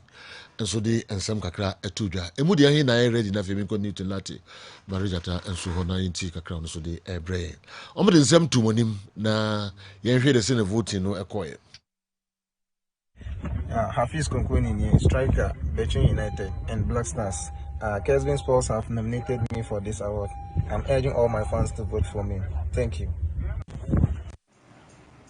Hi GH, Abednego Tetemi. Kessben FM nominated me for Best Striker of the just ended Bet Power Premier League. Mr. fans nyina say mon vote mami. Bet me vote mami through all the platforms of Kessben FM, from Facebook, WhatsApp, Twitter, Instagram, any platform unima Kessben FM ewono. Bet me vote me also. Madam Sen. Ciao. Hi, this is Samson Edukun of Tamale City. Me pamucho Kessben Sports are nominating me for an award. Ti me pamucho monko Facebook Kessben TV na mumvo to mami. Na makune ndiye yedie. Thank you very much. Okay, ntianche committee chairman Franco Naro edinsem kakra ebetudwa de afa ho ehefo na voting no. Why the koye e de man no. All right, Maminko Newton Lati General, I think said Franco Akane be die foreign players and more league or make impact. If you don't mean all board no so away from that, there are a lot of Ghanaian players are supposed to move. It be more official crowd and it be more so that so rumor mill no. So may highlight those players and they or more possibly more movie a kwanya am betimi afa so settle. Especially your key man Kudus, I think so by England. The rumor no say they see on the club and then the next destination or a better the success rate with me achieve England. They are very tough. So want me 100 or want me survive on that soil. So Kudus being a key man, the new generation must sorry about only Diomono. I think the transfer in here man for alongside other transfer rumor stories are also regarding Ghanaian players and on that general. The person Minister Franco production. All right. The na and so I don't know. Uncle Nuhu Gampany. Gampi Electricals, 30man, Old Malcolm Road, close to Tamale Station. Na your birthday, na I'm the week here, birthday, some kwa, and oh yeah, 30man ho, na usine last pool party or Gampany house. In your 30man Harry, remember I went in the happy birthday, Uncle Nuhu Gampany. Naro. If you say baby, we interest one obvious. Oh, you better share Kotoko. Sure. Decision a free man share a buy. Yeah. I think it's not a surprising news. Okay. For me, it's obvious. In Tiabehe, now I have continue Hesen and Yamako Kakra, Nen which you know. The way forward is very, very important, honestly. A lot has gone under the bridge. For some of us, the current paying for no more meeting expectation. Okay. Me, I've never. Man fancy that say senior board na yen adwuma senior management no yen adwuma no menimu yi I don't see say dwumadi na yede share on sana no na oye no nti ene ye koba say dwumadi no share mandate no de ma omo no yen renew emom no because say omo de ma omo na adwuma omo de share on so omo nye no that's right 3 years no 3 years na adwuma men share de share on sa no say wo de toto de omo ye no ho a na clearly number bi kra na so omada nantimpo na because lose direction. They were basically not doing their walking. And for some of the board so do baby obetuma kofan say omo management omo nso ko appointee no enso so ansa amoa omo money so ade hunu na ama so because basically the day-to-day administration of every football club is by the management. So board no is to provide supervisory role, policy direction and all that.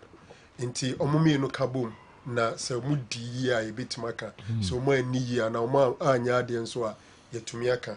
The way forward is usually difficult to talk about so much, especially at this time when you don't know so much what mention a plan.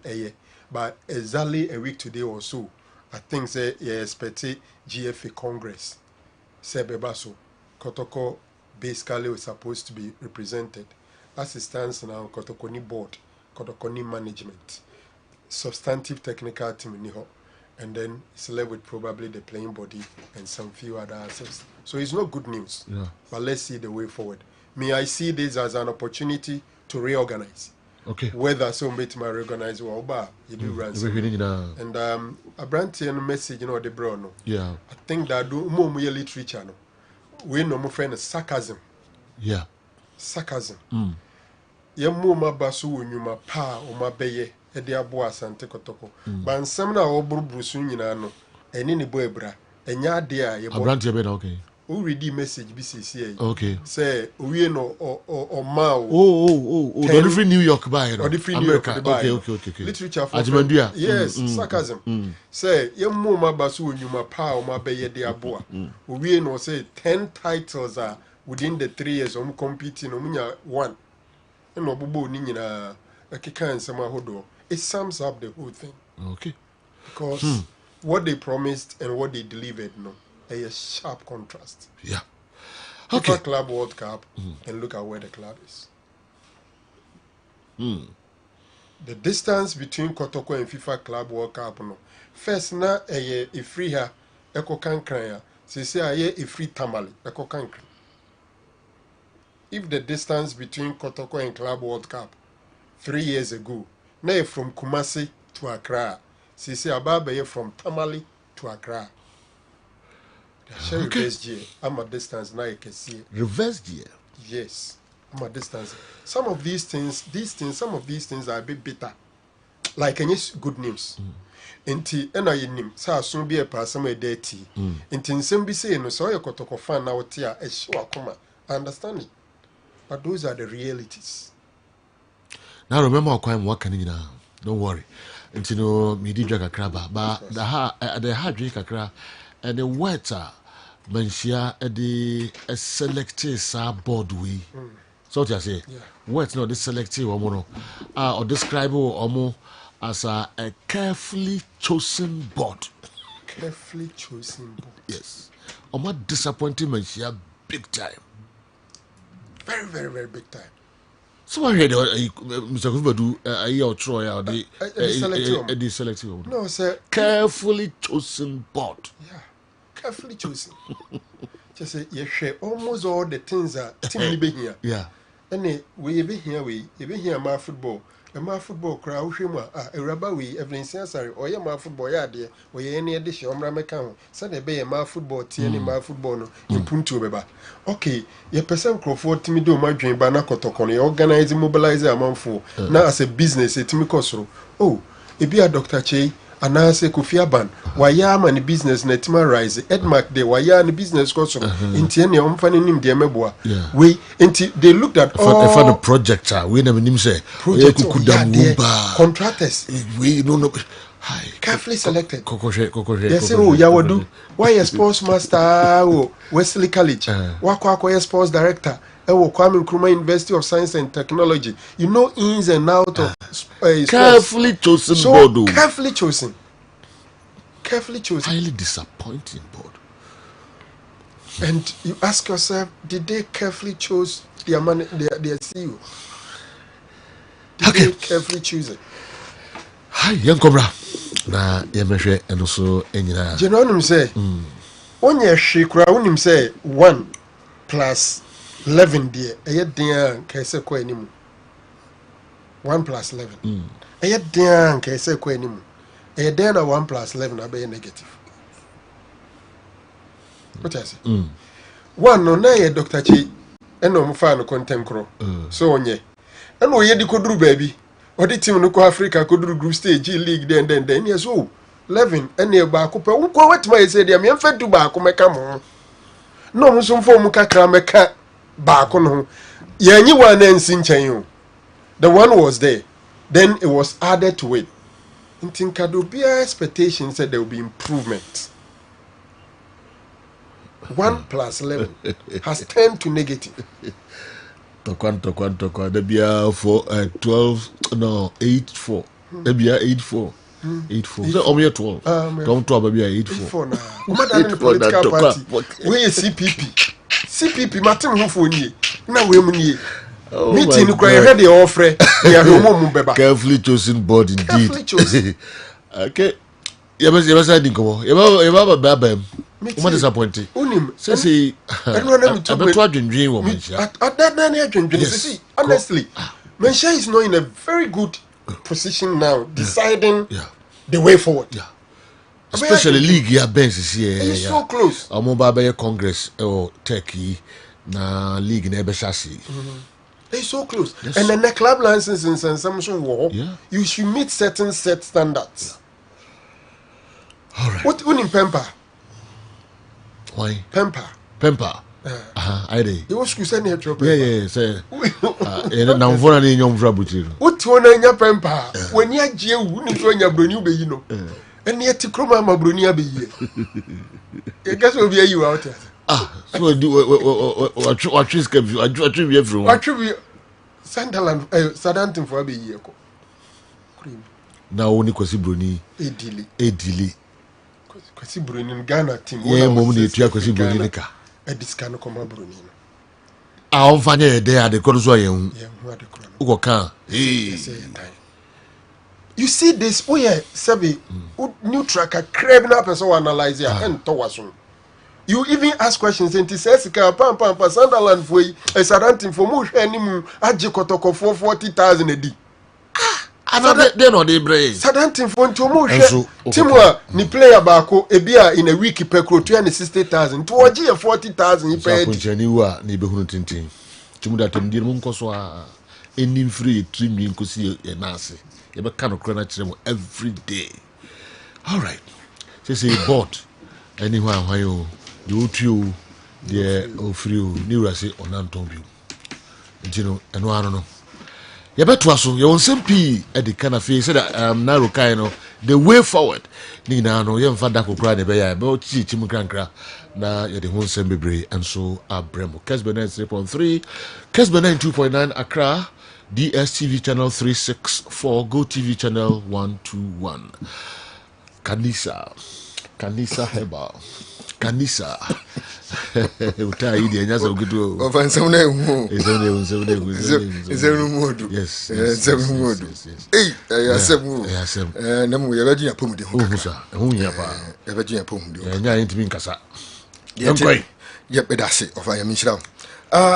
Kanisa Heba Center. Ene ye nyoma hodo bia ye bedwene ho kitwa bi wa wo hwe yen wa wo tie yen bia no nyabotre fo waso fam ye na de bia ye ba na wo famiki ebubo kanisa APM so a wo so aka se e purify blood ye ba ma yi e ma prostrate na fe ama wo mo abeba so ene nyoma bi e ha wo mo no ekọ ane ene adie bi a ye behwe ho asem kitwa bi na yaka ene se adie a ye frɛ ne se blood disorder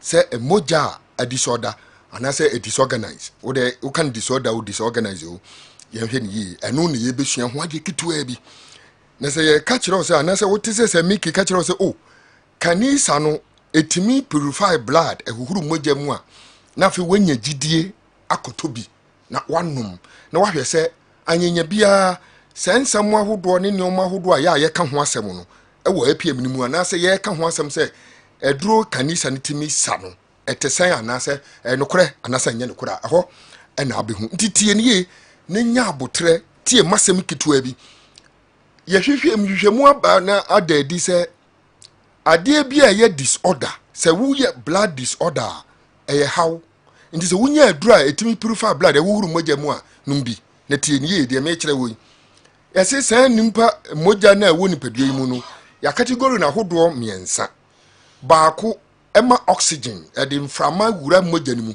ɛna tumi boa pumping kɔ waharawa wani wakoma uba bia manitini yɛ adwuma ɛne baako no deɛ ɛtɔ so mmienu ɛna fight against infections ɛyɛ bacteria ne nneɛma hodoɔ bi a ɛwɔ nipadua mu titie ne yie deɛ ɛtɔ so mmienu no deɛ ɛtɔ so mmiɛnsa ɛna boa ma mogya na ɛwɔ mu no tumi klɔtwe ɛtumi kabom nti sɛ me manu typical example very normal sekunsa mo wate ase yɛmfa ne sɛ ɔba kɔ afikyire a sɛ hu sɛ mogya ne ba ɛwɔ mu ɛsese etwa ane saa mogya no a yɛto din yɛma no category mmiɛnsa no baako ne sɛ ɛtumi boa ma mogya ne twa okay baako nso ne sɛ ɛtumi boa ma infection bi a ɛbɛba widie ne mu no saa nneɛma ahodoɔ bi a ɛyɛ foreign materials ɛbɛba mogya ne mu bia no saa mogya ne tumi kiki no firi hɔ ɛne ya na ɛtabo din paa ɛne yɛfɛ no red blood cells yɛapo din ɛne obi anim now na deɛ nti ɛna meka kyerɛ sɛ kɔnom kanisa na no bɛboa wo ɛma yadeɛ yi a meka ho asɛm yi atumi asa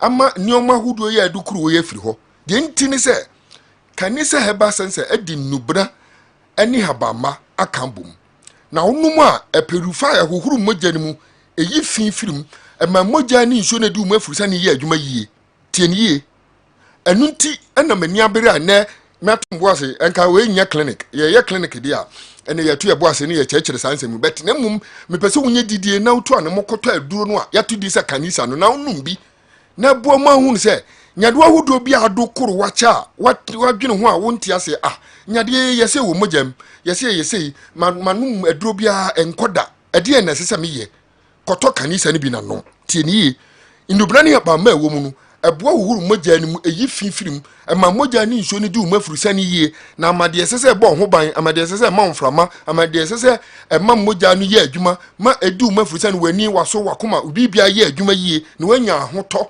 wanya apɔmudene papa yɛ sipi na sita no ɛno nti ɛna kanisa no aba ɛno nti wo a wohwɛ meɛ wo a wotie meɛ wonim sɛ ɛyadeɛ bia yɛ wo so korankorɔ ɔhu sɛ yɛn ɛduro no ɛyɛ pain ɛyɛ ntini nnompa mu adwuma na ahohoro mogya mu ɛno nti pain bi a yɛ a wote wɔ mu deɛ yɛdi de bi a yɛba ne yɛka ho asɛm nti yɛse bɛrima sɛ wodwonsɔ na wote pain wɔ yɛ ase nom bi ebi a wodwonsɔ na edwonsɔ ne mayie wodwonsɔ ntɛntɛm a nom bi afei sɛ wodwonsɔ na paa mienu wodwonsɔ na woyi milk sɛbe wodwonsɔ na nsuo fofo bi wodwonsɔ na bɛrima na nkaso sese ɛso ate na nneɛma bi nkɔ yie ɔba wase hɔ asiesie na eyi sɛ akatoa eyi sɛ nkuruma na sɛbe pampa bi gyina hɔ na nneɛma nkɔ yie a ɛno deɛ no ɛyɛ mogo ne nyinaa no yɛde nka de bia yɛba ɛno na yɛka na mmom yɛgya fa bi a ɛfam bi a mekyerɛ wɔ yi yɛgya no ho asɛm kakakra nti this week yɛto yɛbɔ ase akyerɛ wo sɛ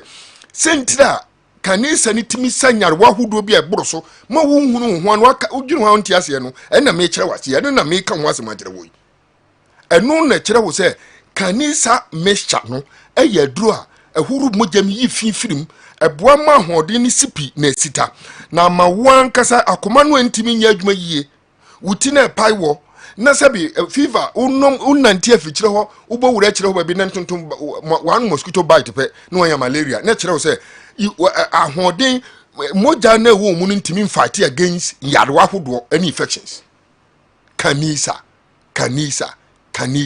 ɛno na ɔnom a ɛboa ma mogya ne timi yɛ adwuma yɛ nya ahoɔden ɛdane sogyafoɔ wɔ widiem akutia nyarewa ahodoɔ bi a yɛka ho asɛm ɛno nti wo yare o wo nyare o to kanisa ni bi na nom wodi efa yi waduro nom anapa wie ne animre awonwasɛm a ɛwɔ mu ne sɛ obi anum kanisa for 10 years ɛna ɔno yɛka diagnose ne yere na ne yere wɔ hepatitis yɛkɔ hwehwɛ ɔno widie mu a wɔni bi de ntia wɔni bi ne sɛ ɔno abibiduro ɛna wɔnte Ghana mpo no aka sɛ Ghana ha de yɛ ne yakaka kyerɛ so wɔnka nkyerɛ yɛn we de wɔte abrokyire afi bia oba otumi gi gallon be 9 no de ko esa ne amane ne bi ne boarding eduro kra eto da ye de eduro komane na eduro ne ye de mane ne boarding chain de wo tua kana receive kwa ne boarding chain eduro na ankasa be times 3 enso beto onim se eduro no boa no na boa no ma ne immune system tumi nya ahode moja na wo ne mu no moja ni nso na di ne mu afuru sa ne ye adwuma yi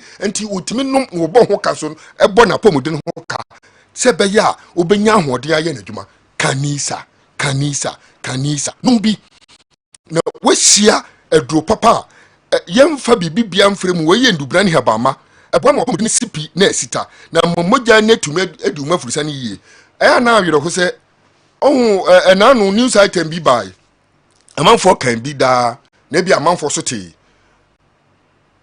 US obi a one state ya nimpa mo diagnose nimpa miense pa mo malaria ni ye spread the whole country, the whole town. Ye born spray sebe ya ye mpese tonton beka nipa mu anya malaria na akoto aduro nti yen mo ye ho ban emfiri yade ye ho mpo nti to adupa no aduro beto kanisa me pa che se wutie me na opedudu atu maka che se Daniel ba Misty Kolinak ani Abidank ani Freddie Mens e wokumase tieni yi afei okachi bragle ho won mo atunton do ni nyina kobidia nana mwan nana boache wode bubo obi adin nisi hwan obi a oton aduro bia no busane se ope kanisa ne bi ubenya bi ato akoton afi newborn de obi anim se brekum de wage ba bia onu anim na omo ewo mankesim ne nipotamu me pato Jeff ka bia call rounds bia ubusa se ope kanisa ne bia edo na tu pain edo na ma moja ne tumi di mu afusane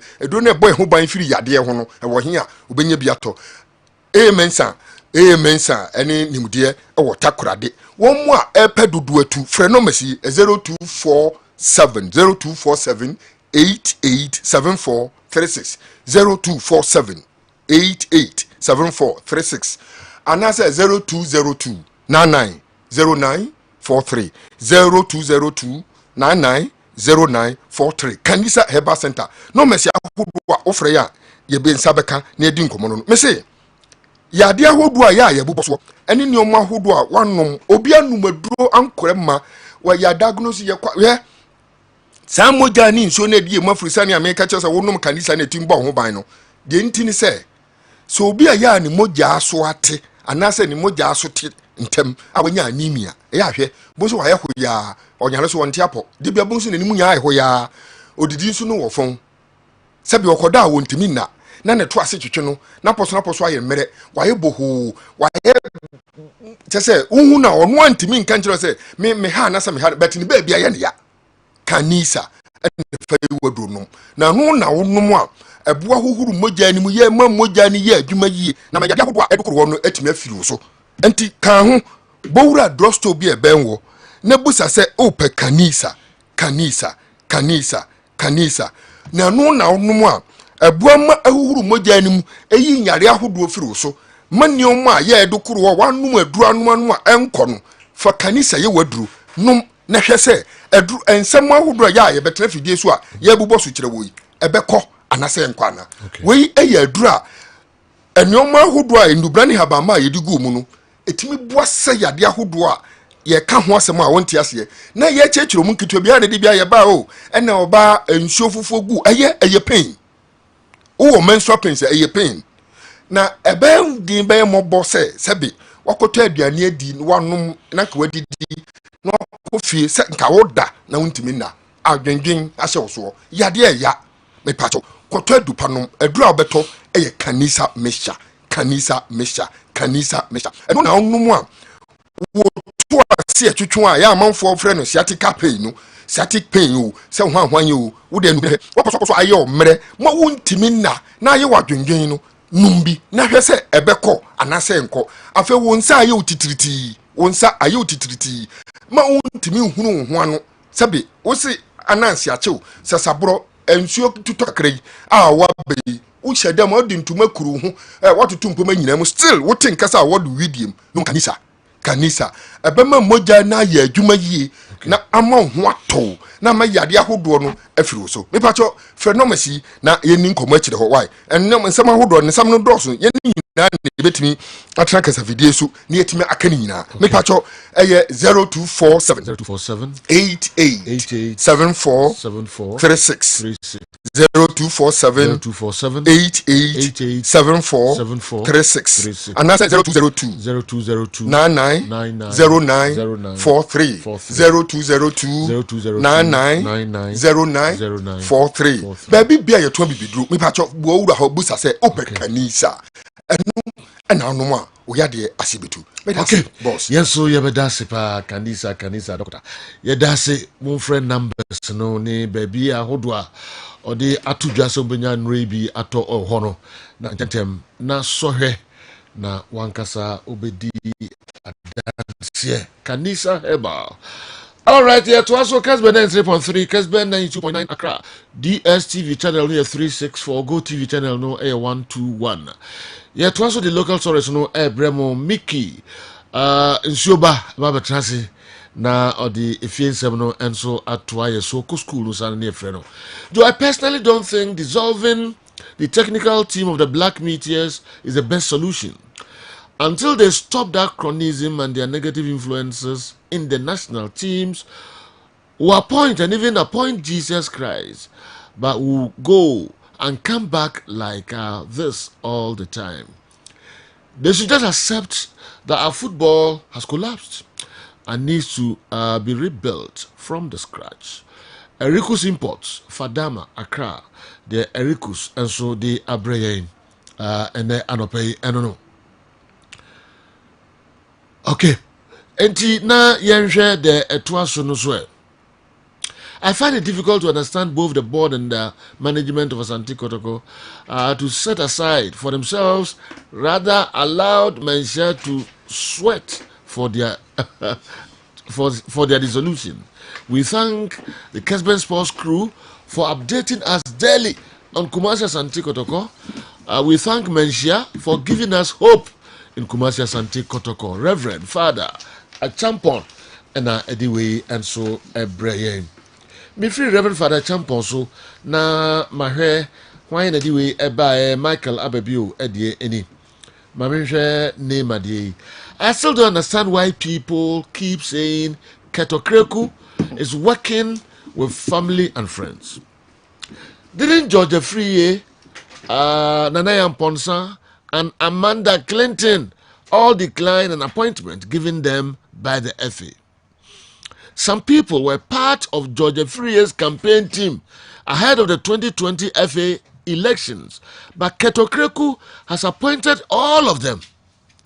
These are family and friends of Georgia Free that Ketokreku has appointed. Ralph Jamra and the 15 girls national team chairman. Dr. Tony Obin, Black Galaxy's chairman. Yapreko, coach for under 15 boys.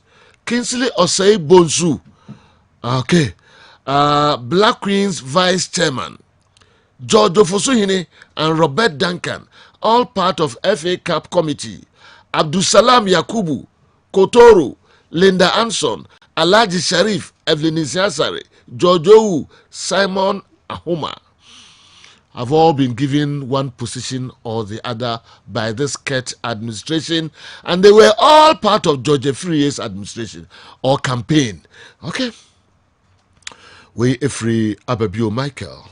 They also the Abraya Enono. Mami free Ababio Michael ho na minko Sani Saliu Abofo.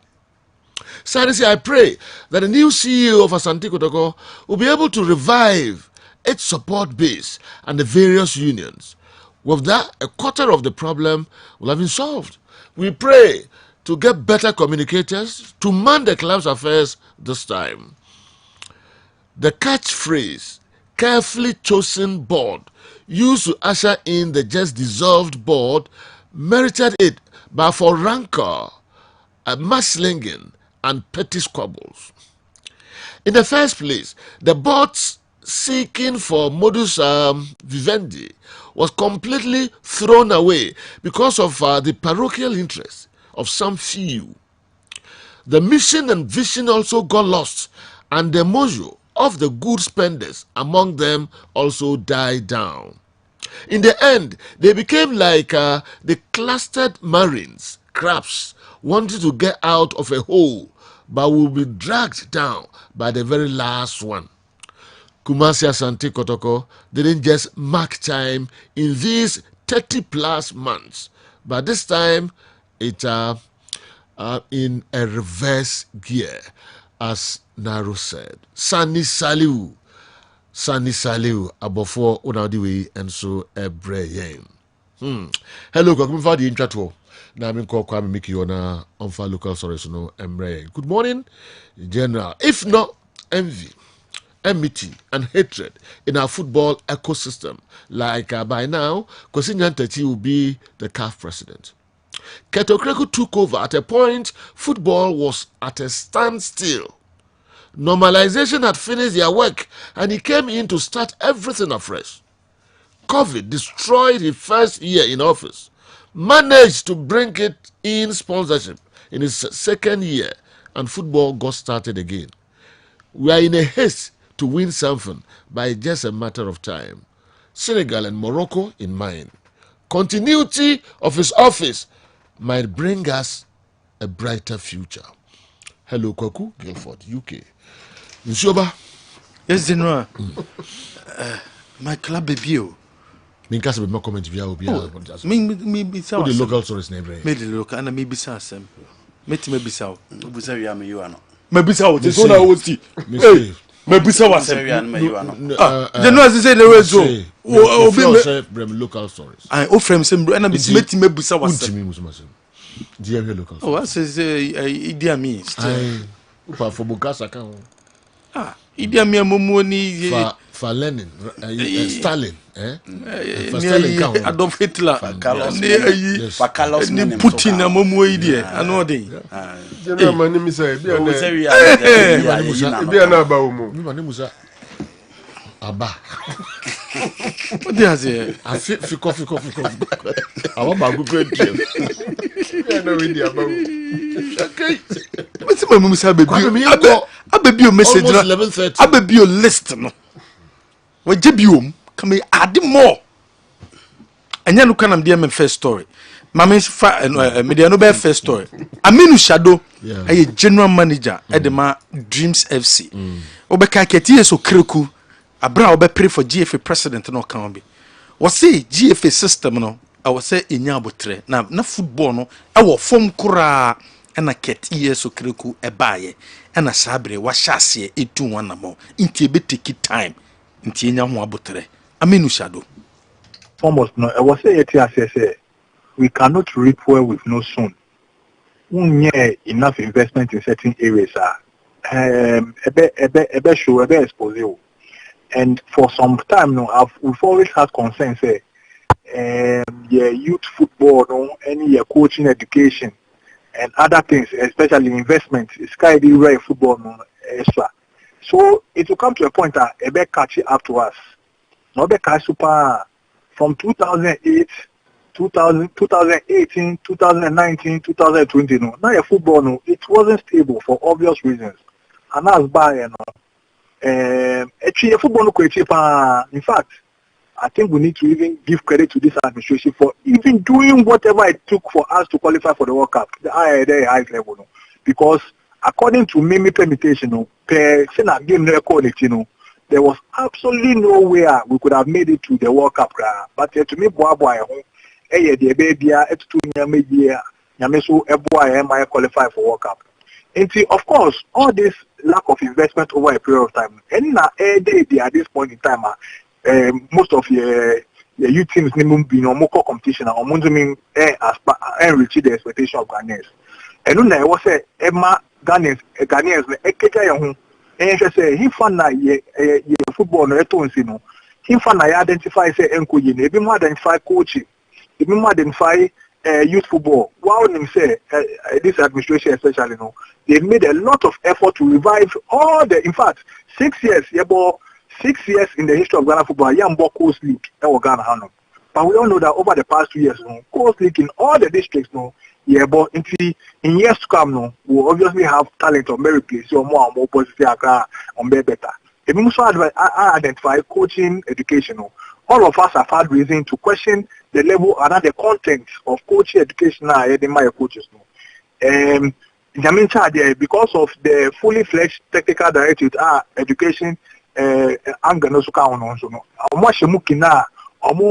coaches no even improved or better conditions of education. But all these things no better keep time as an idea. So we need to rather focus on giving ourselves more investment into the right areas. So in some years to come no where we are showing now, no, it will repeat big in future. But you see, a instant result in many media. Yeah, I was saying, yeah, boy, now invest in the right areas. And in 2-3 years time, no, yeah, national teams call Akona, you will even perform better and well to the expectations of many Ghanaians. It's Wayan sama menu shadow or de atuja was a sabre was in ya but my football system and ecosystem no because of infrastructure and I say sorry structures are what do a woman de air to turn aquemno a bit take it time kakra and sana etimi ama results and so etimi aba and only idea a ye papa aminu shadow and so idea tuja other stories so about mamenko kumasi asante koroko bobo kuna suye and na ayo kumasi asante koroko and I said no and a kumasi asante koroko ebeto just a board of kotoko a dissolve board na bra the Mensia Palace a chief of staff atonin sam and the board members no a momuko meeting now after the meeting no yene a year the PA and as a secretary to the chief of staff Kwame Abuaje mensa edin komo eno chechemu board meeting said isi ekoye kwacho said you sitina no sa pepe netia ye na irama ne kachi penini ye chief of staff you akufibe dushia board no ne mood I have a discussion na discussion every and the PM ne say you are that board nasi ne jumedi so ma be dia man ene asanti kotoko boku no the two men say yeah madaroma omo time naso no unfortunately so ultimately renew mandate in the mouth generally sabe pepenete oh board members no be by ni paka ni 90 member but be a board chairman or vice chairman or other members of the board or the majority of the board members by the muka Kessben 90 member me sape part of the number 90 member oh mo wey sama Kwame Abuaje ono eye secretary to the chief of staff in Chemu de baye was it the here pan wo meeting asno abra eye board no any chief of staff chief of staff stress on say so many say bre no kwa na eko enuntia was a report ne ba said be betimi aboa about the next administration e beba no the jumedie no enso etimi akoso kwa na enu titu ni kwa na ne hia ema enano you akache penyini ishia board no because mena kanisha na sebi season so startia wa oni protocol the way so ne ne shida for the door so idea chi akoma editing match tina wasi be bibia wasi ni pempe na penifo so si njanka ni muntutunka ni but yakole ni media inimsia bibia so be transfer na league na startia makona tima boabo no huye they start league apparently no more my instructive management now more prepare report to anything they almost done as a 10 run into no more my area we are to trace already enche in ya in sabeka report no na kotokwenya smooth transition because na era kofi bedu stress ewo sopa osiso kinase say this time you pese what me wakame ne we ne bibia na the run next season say benya slow transition or say report say be here bia na second ni ya na o ma we ban so no e benya dia so e dia edikotoko no ho tuma na sanete no kwa na Why ɛyɛ nsɛm a ɛfiri the Mehyɛ Palace ɛhɔ ɛne nsɛm a abɛtɔ dwade afa Kumasi Asante Kotoko board no ɛnso na general patrons of Kumasi Asante Kotoko National Circles Council no wɔn ɛde proposal ɛde ɛkɔ akɔma ɛyɛ mpanyinfoɔ so wɔn GDA sɛ Kumasi Asante Kotoko Boboko no mpɛbɛso du no ɛwɔ sɛ National Circles Council no sɛ yɛbɛto ɔba ɛyi chairman a ɛwɔ sɛ chairman no ɛyɛ base in Kumasi wɔn sɛ ayadeɛ say ehia omu ye papa patrons of Kumasi Asante Kotoko National Circles Council no omu say de botaya esu mani so ene say to Asante region abanu wi a ɛyɛ de abatoɔ bi ɛbɛto bia no ɛwɔ sɛ woyɛ Kotoko National Circles Council chairman a ɛwɔ sɛ ɔbezi ɛwɔ Kumasi a ɔmo sɛ ɔmo gyidie sɛ ɛba hasa na ɛbɛtumi aboa ma club no ɛnso ɛtumi tumpɔn ɛno ne hyehyɛ the club licensing board general sɛ ɔmo bɛkɔ aprɔbɔ and Untiansana probable basono,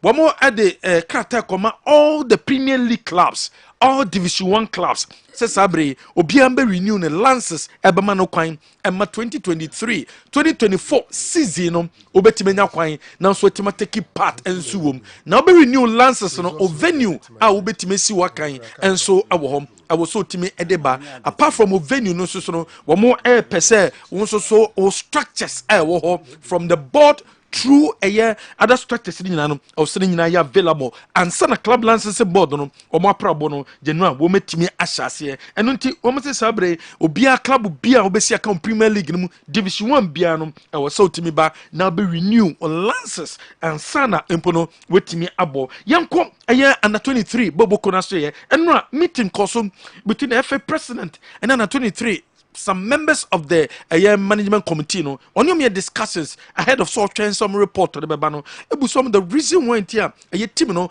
and more demono and also team qualify and woman and so and a 23 championship a ban a year semi-finals game see and so a basso and more explaining it be in 70 be editor the FA president then so FA president did say was a report on it to me basse the beer decisions I would do nano or met me at taking much as the FA president now and a 23 team ne efrim no or disappointed year papa and so tournament omukoya womentimi anto so anko semi-finals because no GDA pass this time around the I was saying team no etimi qualify ekwo menim e championship no ensumu yento so other stories small coach and no worker say the 2 years and was signing and they are great Olympics Bobo Ekonu 2 years and was signing and they are great Olympics na general ahead of the signings no answer Olympics for krano and also betia signing contract no when you discusses how and so at the fast said there a year last time or bad team no more nyembe bia no GDS ankoye and nam so ama two parties ni nano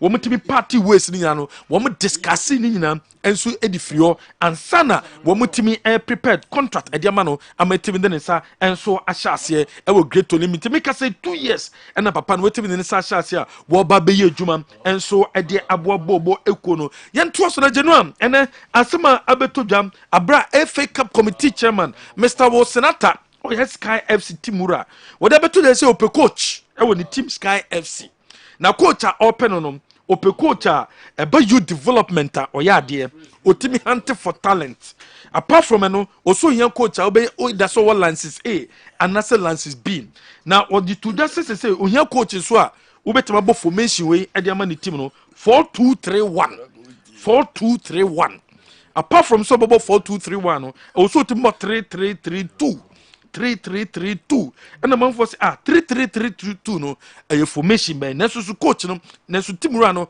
what the ni coach no inhyehyɛ de aba what the baby no and watch usu coach no so kutalances A na B a boba team no ma formation a ɛwɔ sɛ ɔbɔ no ɛwɔ sɛ ɔbɔ saa formation wei ɛde ma ne team no nti sɛ wontimi ɛmmɔ saa formation wei 4-2-3-1 anaasɛ 3-3-3-2 a na kyerɛ sɛ mɛnkɔ apply sɛ wopɛ saa dwumadie no ɛnso ɛwɔ hɔ ɛno ne nsɛm afi Sky FC foɔ wɔn so asoɛyɛ ɛnso ɛɛba yɛtoa so ɛwɔ congress a nsɛm a bɛtɔ dɛ sɛ congress ɛntimi mba so no daabi da ɛyɛ GFN confirms on Monday ɛwɔ KNUST GFA Congress no ebeba so wo so mabie kwan kwada to se wo apese oba Congress ni bia apply ubetima apply for accreditation intimo bia ntra be se Congress no intimi mba so Congress no ebeba so on the 10th our great tour of the KNUST and when shishia edahom sabre a wo so prepare for Congress ageno on Monday and also ebetima ba so geno we a few stories ye bobo no and then Mamini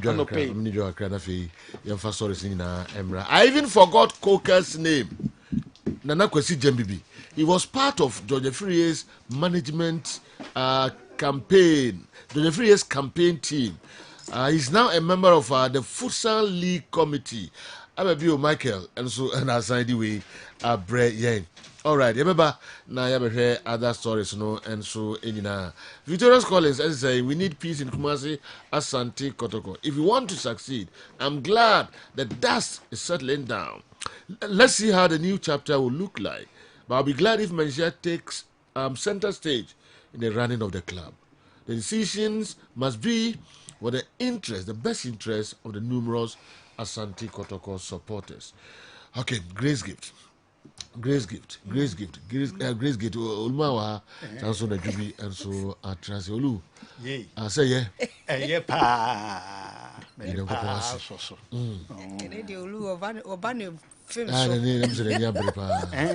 Also, name Ranchi and a Kumbrika. That's right. Grace Gift a downment. Na what tree? And it may be Kosu, Grace gifted. I can't check. Say, young can and I say, Oshim, Suku Johnson, also. Say, I'm here. A bear cacran one shot. Yan ya, the Fabia, just said. A dear Kuru Pebi near Bay. Okay. And so sad, dear Kurono. Is here a name. Do no a yen in a no sad dear Krupeno, a ya take you ufa. Ama, one ha, ye no via near Jakwan Seco. O conswa o medium, o yadi in an answer be true. A dear Ben, I may come once him. The American once him, a puno ya cobre de ba ye. Ubu a wa, Quadani be biddy, no one nim say, see, puno duru, ye puno will be. Quadani me brain totofe, do take camera ye cheek, as I say, win him. Copim say, cobre de ba ya. Among for a G punutu mupana, do no idea who says, ye di nuru bi, ye nuru, if you go, Bobra Pem, a manipa cotton whom ye di bomo, a catano so, a man bonwa sheet no bonwa no besodiano, not what dinner. Na Doctor Gracie, a dear two quine call Kramokurum Budai. Omo die kowura hotel die kode mo no na wo kwanya se bia bi wo ho a aye dan ane aye na ba efo nsa no wuro ho nyina ma no ka obonsa hot na okowura dan no na kwasi buruni atom na ntutuo bi abon ho a ye yu firi na no mu a ohun fifiri na wakọ horo ho na wasa akọhye kurubim ehọ de enye ntutuo ho hihishi obeba no na saade bi ewo mu bia na nane na ho asisi ho so kwasi buruni ensa no eno na omofre ne puno omopuno no aba efo nsa no nenso te kane no ne puno no wo ho ya na ye no ye puno ye num dudo duru bebi aye sayen ne ye puno yen na kyerese yade bi wo ho bia no na etutu ene say ne ho denden de ne transi di fie pi ansana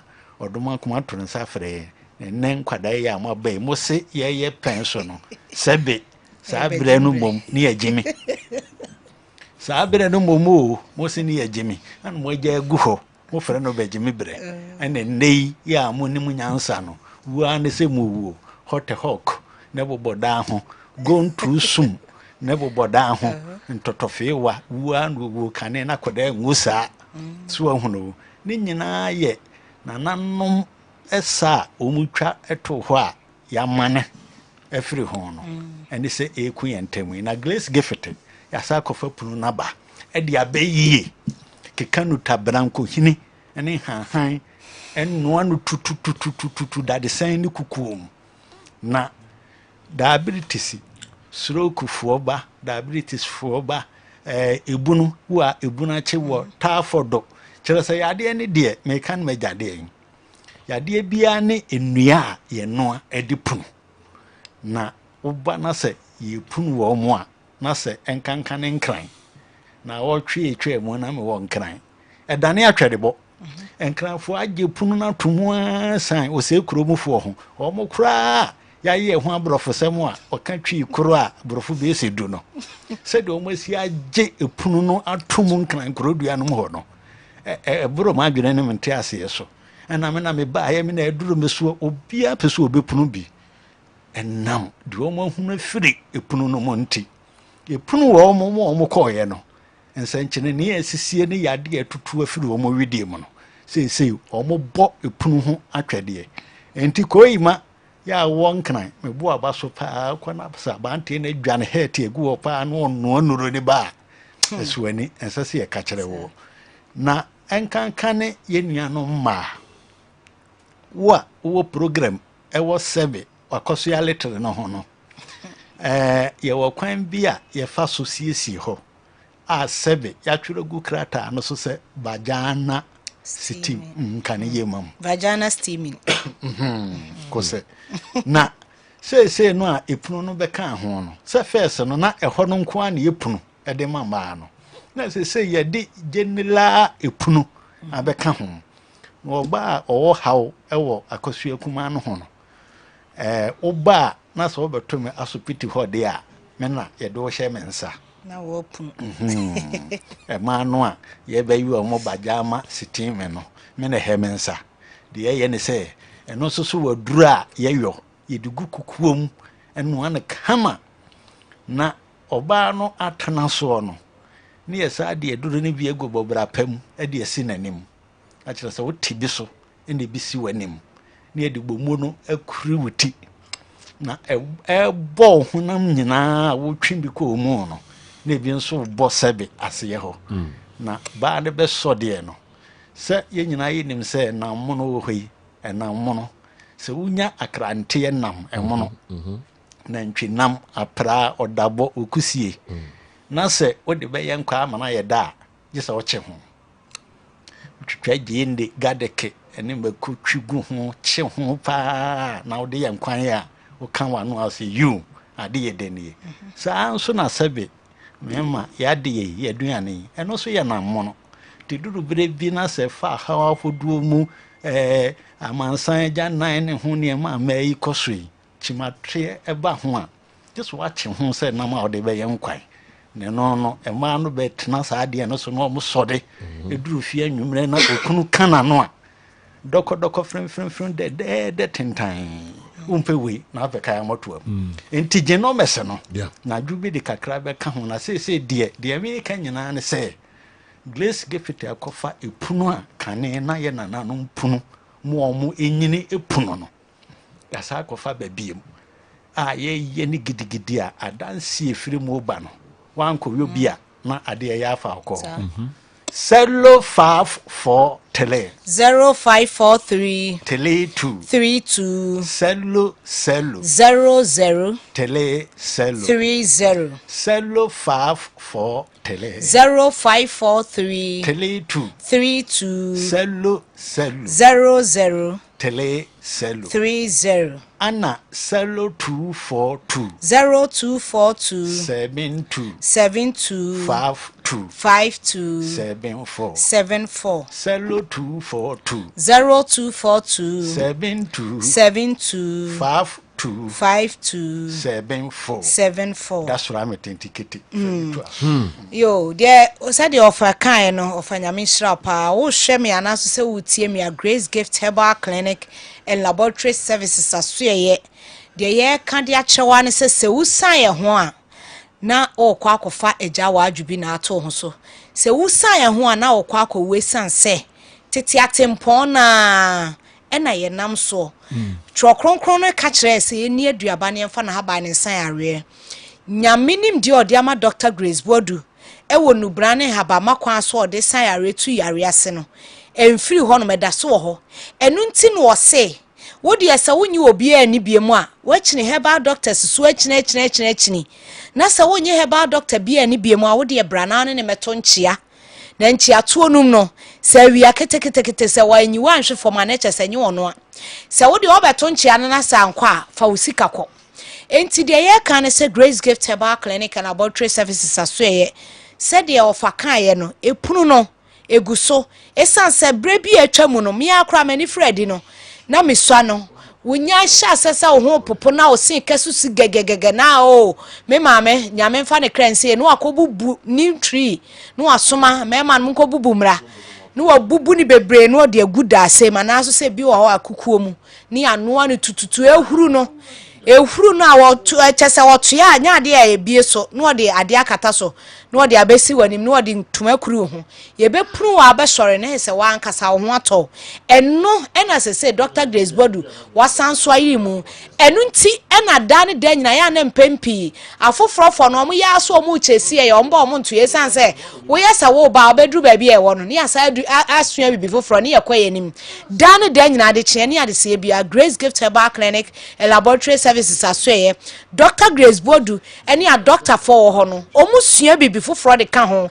enam so mo nim de no konkan enu nti mesrew se wo pe ayaresa e wo abefo kwan so a emfo ani nkire ba bia se Grace Gift Herbal Clinic and Laboratory Services asoye ne honko a eni de abefo kwan so eye ultra modern herbal clinic bibidro krojen bibidro son nubrane habamanko a ena Dr. Grace Bodu wakeka bobomu ebiemu nso se wo pe herbal clinic a eho no mote nwan na ho ye neat na wo magye ayaresa nkwaje yare afoforo bi nka ho a eye Grace Gift Herbal Clinic and Laboratory Services aso na me kan fo de ama we sanse baby e dry edro no kra ye dry edro no wa awiem ena sebe enwansena kosisu no ya ye factory kama last time ye beyi wa fidie so obi a ohwe ye bi ade ni hu se ye betena ne ye kase Grace Gift Herbal Clinic and Laboratory Services aso ye se ho ye ultra modern herbal clinic a enye bosrem ka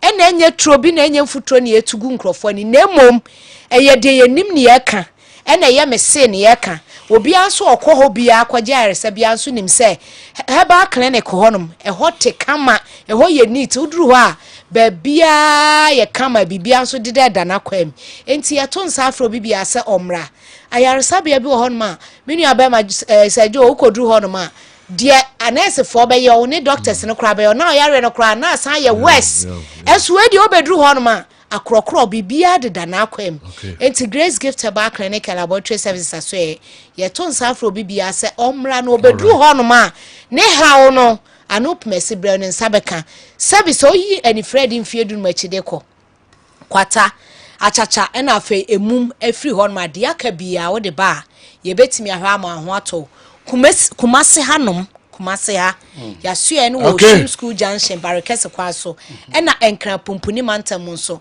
ye wo new achimota petroleum bungalow ye ne Family Life International School no na edin hwe ni mu ye numbers no numbers ne biem na mo mmra na emoto ho nye ya de enye opem so kure so ya oyiyade se ama me no wase ne free yare 54 tele 0543 tele 2 32 00 tele 30 54 tele 0543 tele 2 32 00 tele 30 Anna 0246 518 tele 003 0246 518 tele 003 Sergio mesra wa da kaya banti ye frɛ no wobo na ono aduane wo residence ai titia titia na ode kai no so na na ne mna na de virgin breaker obi awo no ba no obobo modern so na betia no se wakodin system wo opon ready na wato men kra so chia wo pa Mujine so pa. Obo no no. Mujine so. Ni mo man dem kai pa. Ya no kwa na kai. Obo mi do so pa, mi do so. Grace gift. Bamto mo amunim de ombetimi aye numbers no. Mo mfrɛ omo na mo ntwetwe enkomo bibia how bia umpom ombo modiano mo ye front tentem de amount afefri side brikoi ni nyina no aye local stories no enkwa. All right. Yeah, twaso Joe, I've just heard that Kosia Pia is at Fikesim blah blah. Okay, sir. Okay, me nim nana da ko me nim ho hwe nti no yentoa eno so so owo edwe from Modena, Italy. Owo minim also open the difference between okay owo yemfansia na no so no ye ho adwuma dada. Yeah, twaso Victorious Collins said the way Abraham. We need peace at Krobia Kumasi Asante Kotoko. We want to succeed. I'm glad the dust is settling down. Let's see how the new chapter will look like. But I'm very glad if Menchia takes a center stage in the running of the club. The decisions must be in the best interest of the numerous Asante Kotoko supporters. Victorious there also the Abba, I don't know. Opuni a PE teacher. Opuni amwako KTI PE master. I greet you, Sergio. Please, you people should advise the incoming Asante Kotoko board to bring a white German coach to change things. No Ghanaian coach can change Kumasi Asante Kotoko team now. Opuni amwako KTI PE master and so ena atuwe ede abraying. Afi yenhwe we enso kakra na yemfa local stories na yemfa nhihye. So please, the owner of Kumasi Asante Kotoko should not give the team to any of the just gone board members. If the person has anything relevant to offer, I will have done that long ago. Okay, none of those board members deserve any honor from Opimso again, especially those who sided with Nanayao and Ponsa. Isaac Osei Jemfi we Efri Sun City Tema and Ebrayan Sesia. We as a Menchia has eventually spoken, and if Menchia speaks, it's factually clear what's going on. Clear. What's on the way coming will be of beneficial. Will be beneficial to our great club. We are happy and grateful for the stance taken by the patron of our cherished club. Long live Asante Man, long live Asante Kotoko. Good morning, Joe. Strong Amedo, South Korea, unadi way aba. Memfa we intrato na yemfa shisha subium. Joe and your unbeatable crew. Say, Nanayao must refund all his salaries to Asante Kotoko coffers because he didn't achieve anything, but rather cause financial loss to the club. Okay. Offer Sergeant Asen Antu Abasa. Offer Sergeant Asen Antu Abasa na unadiwe and so abreye. Yemfansia. And the camp. Yeah. Yemfa local stories. First of all, Mami addressed the message that was sent by Michael Abibu. I say the current president of the Ghana Football Association, Afa Inipeni Biana Omoye, part of the campaign train of Mr. George Efriye, and clearly mention names of the people that belong to that particular site. What are the questions that people raising about the current FA? The questions are crystal clear. Questions and Krofobusane say the FA president the Baba Beye Ejumano were funny friends and cronies and people that are close associates and Odomu Ejuma. Nobody has said Inipo Omo FA Honina people are Omo close associate of Kate. And names have been mentioned. And I'm saying that FIFA frowns upon nepotism, favoritism, friends and cronies. Conflict of interest in FIFA per se. So the issue of Wafajo the free and Crawford no me. Oh yeah, now go to FIFA articles where a case answer not their support na come. Okay, but yes. Into the issue of Georgia Free and Kofwa, what for, but it doesn't come in. What come in, they say, Aminu Shadow, an administrative manager of Dreams FC, a team manager for the Blasters, and I'm asking this question. To be Buzaza, what is wrong? So our appointee will be your Ben, so or occupy a key position. What is wrong with that? So anybody competent knows with my Yejumana. What is wrong with that? The money the message you know the buy also address no. Or Koki can nominate Georgia Free the own campaign team no munipa be wa appoint you omo and so was administration. Yes. It is also appoint you omo close to ono keto kriko. What is wrong with that? Conflict of interest. The money you're wrong. The more appoint you be obeno. Obeti me afa baako but enkoye bebre say 14. You know yes. Okay. It a doors one a conflict of interest. Okay. And I'm say Aminu Shadow administrative manager my Dreams FC or a team manager for Blasters area nyina. Obi man be say Manchester United for administrative manager or a team manager my 3 Lions of England. And I say Flamingo for administrative manager a team manager for the Brazilian national team fan as IDBC. It can only happen under the tutelage of Ketu Kreku. And these are the reasons people are concerned and growth. Now talking about competence. San Crofoya no yedoma ko share your national team ma. Ye ko ball man ball na you wie ma ye company. So what competence are we talking about? Now competence. Ye ball imu nyina adwira begu fam. So where lies the competence of these particular people? Eti Georgia Free and Crawford no omuwo no. It brings no conflict of interest. Inipa na odo oma ba behiem ni adwuma na oma ye ni football na enkoyi no. That is where the people are raising concerns about it. Now on the issue of Aminu Shadow say yantu ye boase. Yantu ye boase na ye ma the infinite time continuity eboa ma ye football ni koyi. You know when did these people realize that continuity boy football? Na be no hu ye. Because they have failed, they are talking about continuity. No.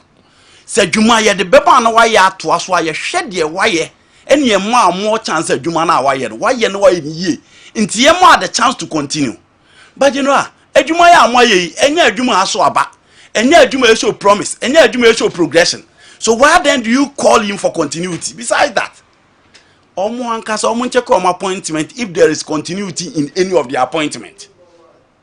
Omo check from under 17.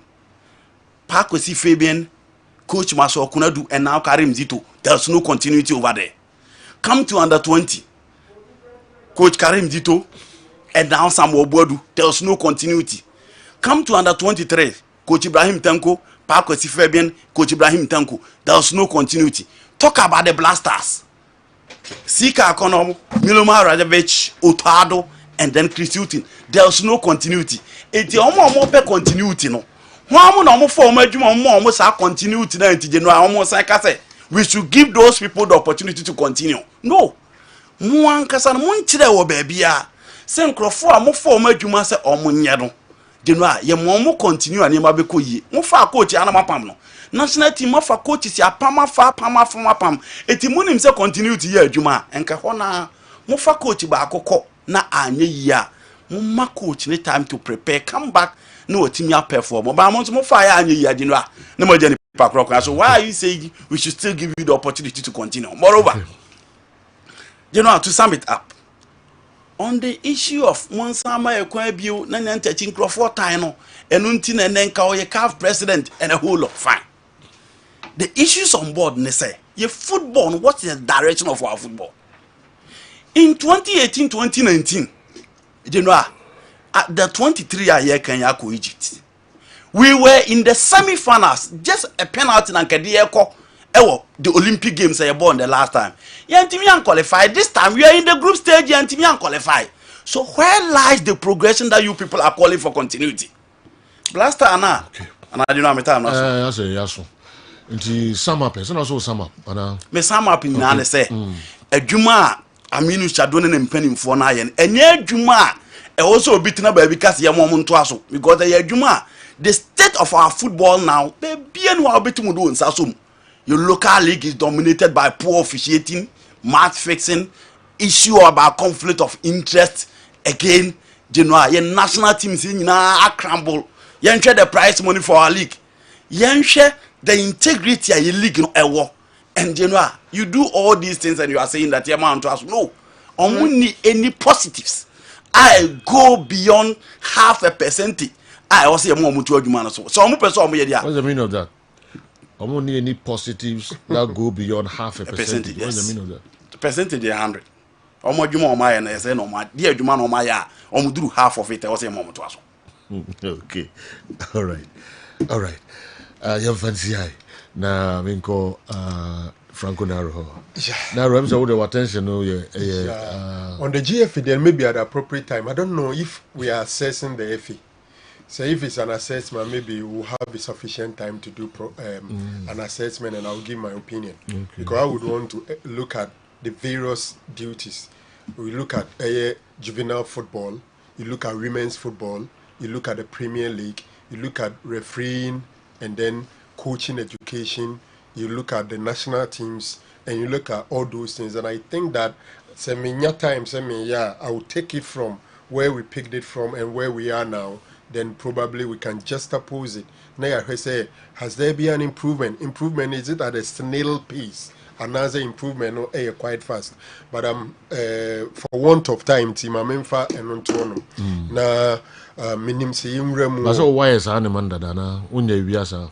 Oh, minremu gede. The fact is unye no ha. One kasa what say aye eufia na say what trouble. Minyan shed onion. Oh, okay. But honestly, I met deviating kakra from Andy. I've not assessed the FE. Please don't get me wrong. I'm addressing what Aminu Chadu said. If I want to address and assess the work of the FE, I'll start from where you started from. I'm addressing what Aminu Chadu said. Whatever you said, yes. Also a bit deviated from that. That's whatever you said. No. Me what the good general person who kasa obi nkau. There be general. You have a point. Whatever you said. Ono wakande o say on kasa mfa ho ne. But whatever you said, obe deviated from. What is wrong with that? The wrong is that he started saying, say, if I am to assess the FE. Oh no.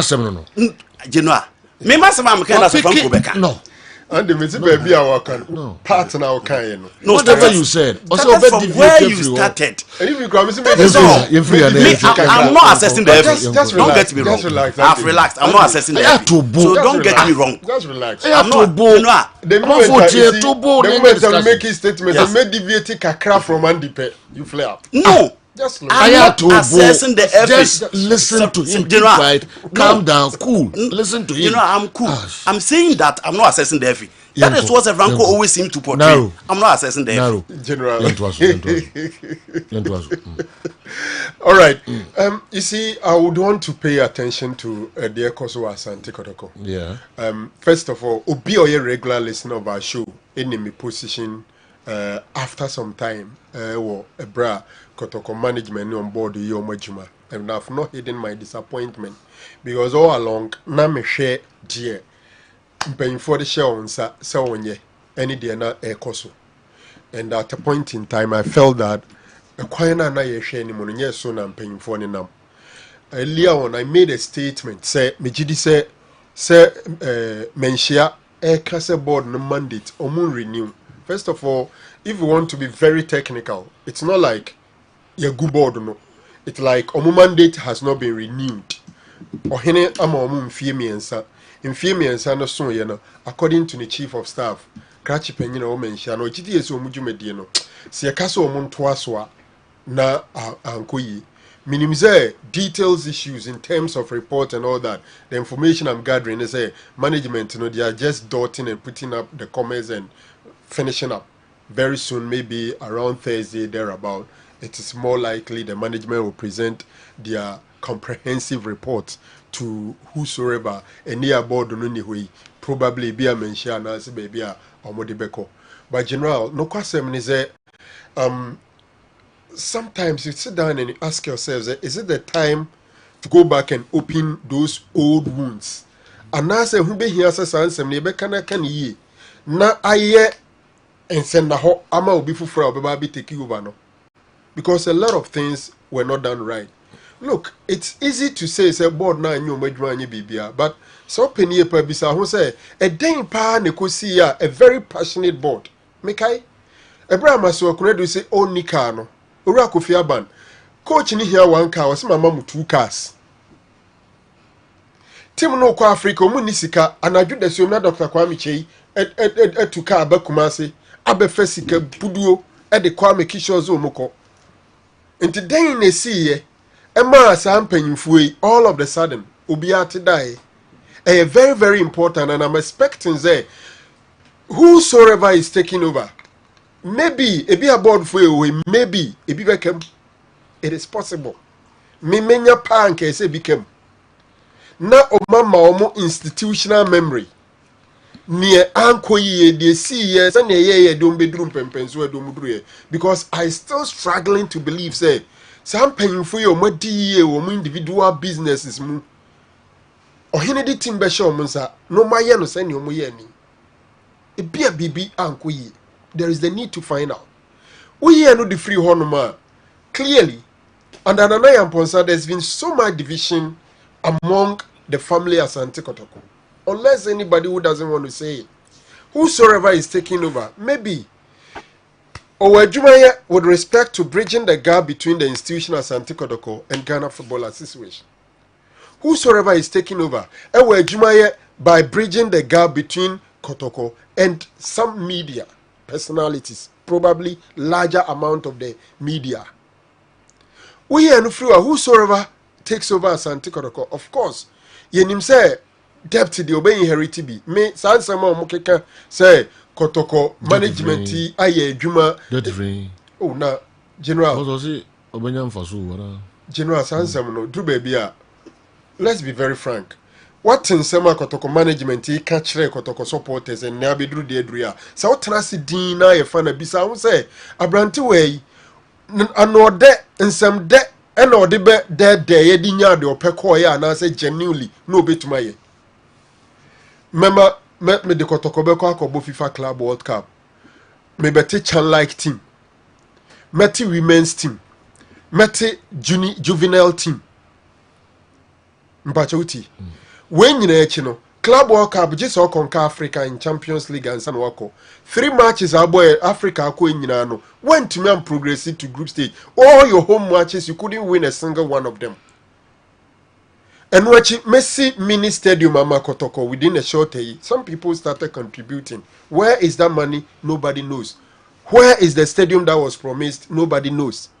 Enti enema na omo promise ye nyina no. Enti so obeka kire oze Onyamfaso General, Onyamfaso, in 3 months, player salaries have not been paid. Technical staff have not been paid for 5 months. Office staff have not been paid for 5 months. Players, omo accommodation, omo apartment, no, ewu. Sika omutu nyina ewu. At least they inherited some sponsorship. But go and find out, say sponsors not inside, no. After 3 years, no, saying they were honum. Kotoko had a very good rapport with MTN. And then they let it go. And Ube Bisa who said the current situation of Kotoko, is it better than when Nanaya Mponsa and his team took over? Nah, clearly not. And Amebwa Nedrubabi, you see, sometimes Nana me catch and desire.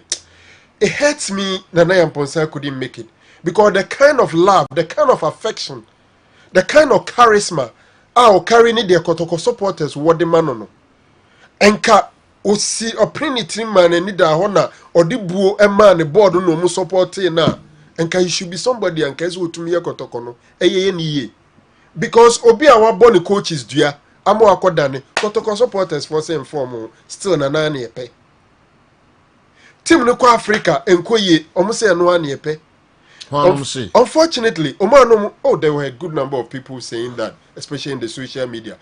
General, we social media and if you are, some na can a drew baby, a bar from bedroom perform ya real. I will name momu, I no mun so can be. I will call back as a time. Omuja ya many rank foot trim. But what I say, a drew baby, he could go to the stand say, a fair Otumfo ankobia hina o board no so no one na eku through the stands afede one na kwotana social media ekrofo super papa ni dinatem nothing no ohwe. The next day I start here and say first of all it was wrong say sa na ma ni koso no na Mponsa nyi ne ho free group nim na nkade a chenye no the institution Kotoko should write a letter dissociating themselves from fans na omukotena Twitter space ehoro papa na any Dr. Chino kese team ni dissociating home from it na omo apologize for anybody or hurt by that, because the club is a unique club. Uniqueness boils to the fact that it's free and fair and it's traditional, and it's the reason why there's a Menshia representation on the board. And to say do leveler, now nobody is talking about it. It becomes so sad. It is seriously. We've said this time and again, but there are a good number of people who still think that he's done well. Okay, they will be quick to point the container project over there to you. But the container project now, I promise you 3 months, 3 years, it is still not being used. Meanwhile, a Kotoko Skada went into that. So, to be very frank, a bit unfortunate. Going forward is very important. So, institution be back level be say, I don't want to call it ground zero, but the bar level be say, the way forward is very important. If you are watching these pictures, of course, now I heard Dr. Kwame Chey, our Pejan and I am Ponsansa. If you look at the happiness, you have me kai pass Omuyin and I am Ponsansa, me call microphone. They know. Me team today I would want to say it. A day before that meeting, you know how close I am with PJ Muse. PJ, yeah, former Kotoko Communications Director. Okay. Yeah. Na Nanaya Ponsa close confidant. No. So, in fact, Nanaya proposal and everything, PJ was involved. I'm saying this. Okay. So a day before, and I'll catch him say, Charlie, Kotoko na nebe no. Was him in GMPC na membra. We had several discussions. And I'm saying, okay, we're a media person. So at the end of the day, in community now could see say, Obenya in Shirako ye Jumano de Kotoko de account. So he quitted the GMPC. How can you help us? Because you guys are the big boys in the system. So why not? Kotoko Ejumane be. Who were Jawa Jume free baby babe sumo dia. Me metia didn't na minti. Maybe a unyeska pa GMPC. Ebe suma PJ free. At the same. Asinuya. Uko jenu krum now. Asinuya here. Okay. Enti. Obabesum. We judgment can see any other to Obabesum. So how can we help? Enti program ne cost no. Ni nua bako. Papa ya no se Charlie. Nkrofo the high say na na ya has ni o has ni. Why don't we ask him a question na unclaim fi ho. No nya ne chance nya na adwuma. Okay. Na mso I can ask. Why not? So that obe clear. Sa de na free ho. No nya no kwan ya na adwuma. So I was there. Me put them tabontin number frames. Oh, a do time on my question and answer. So please do that for me. I'm revealing this. Now I'm calling Mike and besides, and I obey Kotoko. You be any Kotoko has rivalry on temo. People are saying it's all it has me. So it's an opportunity. Would you want to react to it? He could not deny at that response. I was shocked, honestly, me personally. And when I asked that question, I realized that board members and if I know many some of them go. And me sure say umunim says our question na me bibi sa kebi anu mo me. That's right. But the thinking was that this guy, they will bother him with or a house in insanity there. Let's ask him, let him clear it off and then have a smooth takeoff. Yeah. Unfortunately, Kotoko Ejuma na me babe in here and only then it ended there. But I'm saying that the pageantry, the drums. Who say Kotoko and yes, you are your own veiling of big IBC. But unfortunately, Ubetumake can be at the end of the day, this is where the club is. Akone Nima na Akonechi. And it's so sad. Me imagine him say, whosoever will come again, people should still open their eyes. Yamadono Ewrai Mubrusu. And the nipa de, me meti hey, I'm a human. Some position no ama supervision one hwe ya kwan bia so bedru baby ne man koyi. And I'm a teacher. Sometimes the obvious reason a man kwada o mo international school teachers ne fanya qualified. Nenso mo public school bia we qualified no international school for no ma be no as a result of supervision. Supervision is extremely very important. The see ya kotokoso manage a board no line be to mu pen. Emma afede omu role of supervising management and to me uncle so no very important a quite fast wa we ko kika we chire we ko kika we chire board member we e ma time be da board members in tem and nti o madwuma ba ko so o mu ya o mu supervise o man tumi anya grown from committee very very important me na no e ba say o mu committee e se nipa for pen e ba no na m ka say a clear statement say ya bring into me so clearly menshia agye o mu adiswade na esi form but the way forward is extremely important as I said I don't know the thinking of menshia but me putting myself in the shoes of Ura Kofi Bedua now obi a obe take a decision out to say a lot of thinking needs to be done. Unfortunately, time is not there. A lot of thinking ought to be done. Bebre achire the model. Maybe me tie menya anka content crebi. Ni nsem odu. Na wo pepa. So this can be shame. Now no aboa ma ya other board members. Ono funny board for. Yes. Ono moa na onya ne board for. Then say institution kotoko somebody ebe pesika di ashimwa. Very important because a business that has come down, it needs capital investment. Comfort do team no and send a team niti no yes and so who say kotoko bo match a stadium of 40,000 capacity, a free 13,000, about 4,000, about 2,000, about 807, about 302, about 102. Obi catch us a reverse G na obuofua. Why? Because we pay that any day but as some so say catch on your pen ho edru eye. Wa so kra no obuofu say ye ti radio so ka say team no bo match nipa 302 ne ko hwe no wanko. Me ultimate fu na no na me ne omoko. Ubeko no omuti Safia no kotoko bo match no obi ayinani. Say the mo mochiwa. Safia no mochiwa. Omuti obeko akohwe aba no omuti ho. Ebrebi atwam de rush and go. Utiensam be kana so sad. Now closely related to this, na Kotoko National Circles patrons no person moye no. It's long overdue. Say, wow, you better about so say we National Circles chairman no, you should be based in Kumasi no. I support it 100%. And it is the universal practice. Untuminya Real Madrid supporters fans chairman and our president on Madrid Krumo. Unya bi o Catalonia. Unya bi o Manchester, unya bi o London. Say Chelsea supporters and our Arsenal supporters trust. Not president and our chairman or Manchester Krumonum. It doesn't happen. Now you can say the person you based in Kumasi and Pacho. Yentia siye technically omu free circles mu neba ebe pama ye to abama or national. It's when you are based in Kumasi, it means that you should join a circle that's in Kumasi. It is possible that was circle 4 Bantama and Nejuma do ako drink crime. But that's what circle 4 by meeting ko here. You are still based in Kumasi. That is the meaning. Because Sadia na course na Kotoko Akope sponsorship. Just na ba bedru. Kotoko board members bebrebeni adifui. Obian to me enya bosi ama Kotoko ama na enyi jesi no. Na ye tono Kotoko din mu a. Ya yeden ya tiskano de akomano. Bisa board members no say management de betu wo manim. Say o makofa Jesus na ba. No mu hia sika de yi. E na board na amfa sika ma na. Ask them. They no mu penti ebedru ya na yesi de ama supporters National Circles chairman. Onfa ni sika nkoyi. According to Nana Kwame, odi ni sika koyi na ese oji. No ton eti ni sika. Nfaso. Tini sika ne mfaso. Di jola kasani ya utie na wadam for paki. Okofa ne niema free take aba. Na opaki sika nso. Opesika bosia koyi niema na o mani sika na waje niema no. Na wo ton. Wa wo ton.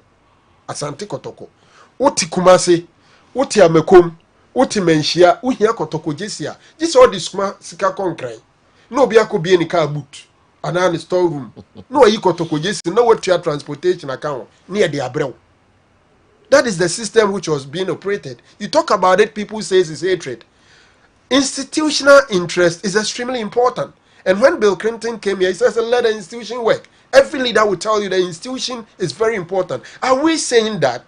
Say, Baba Yara stadiums here, shops here, say, Kotoko nisika kra. On to me, koye bargain, kasi ye miye ba akumano. Ni mfanya Kotoko shop, na Jesus ni mfengum, ni eton abusumi suwa ya bitua.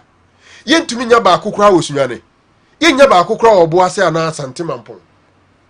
The entire institution Asante Kotoko Jezi is with the National Circles chairman or Tonwe Yinisika. And san we o the amount. Na team na do so much no. Open na udi any man na chairman. Sesa bi uska. Bonebo sen. No fanko yi. No yi. These things went on and you talk about it, you are the bad person. The kind of time I can wastage in some. Yes. So that man foresee horror. Yes, I say scannable, but the wastage in the system is so much. Mumbisa me say Nero Ifori, that Brazilian lawyer. I bet him ne so ye nipa otiasi so on tiasi obi ye hu no krom hada. Oh yeah. Ye hu no krom hada. Every man Asante Kotoko atam $2,000 e dey aton account so. Ade o Kotoko lawyer. Ade o Kotoko lawyer. All because e brebi atwam Kotoko a Fire Rangers DGFA court on a na Ponsan lawyer. So they have relationship. Because of that, yem fani meshe Kotoko management mu say ono no na ye Kotoko lawyer busumi so ani etuanika. What's the relationship? What is that money doing? And another time I was telling a renowned lawyer meet my boy lawyer Kwambo, I was telling he's a lawyer. Many fee kra na many fee baby. Me say we ye Kotoko adwuma bebre and several cases you won for Kotoko all for free. Until the decision to go for a lawyer from Brazil and Kotoko $2,000 every month, you know, sebi, a affront to some of you lawyers. Are we saying that lawyers ne okrom hana omote Ghana kasa nasi eti system nasi no they can't do this job?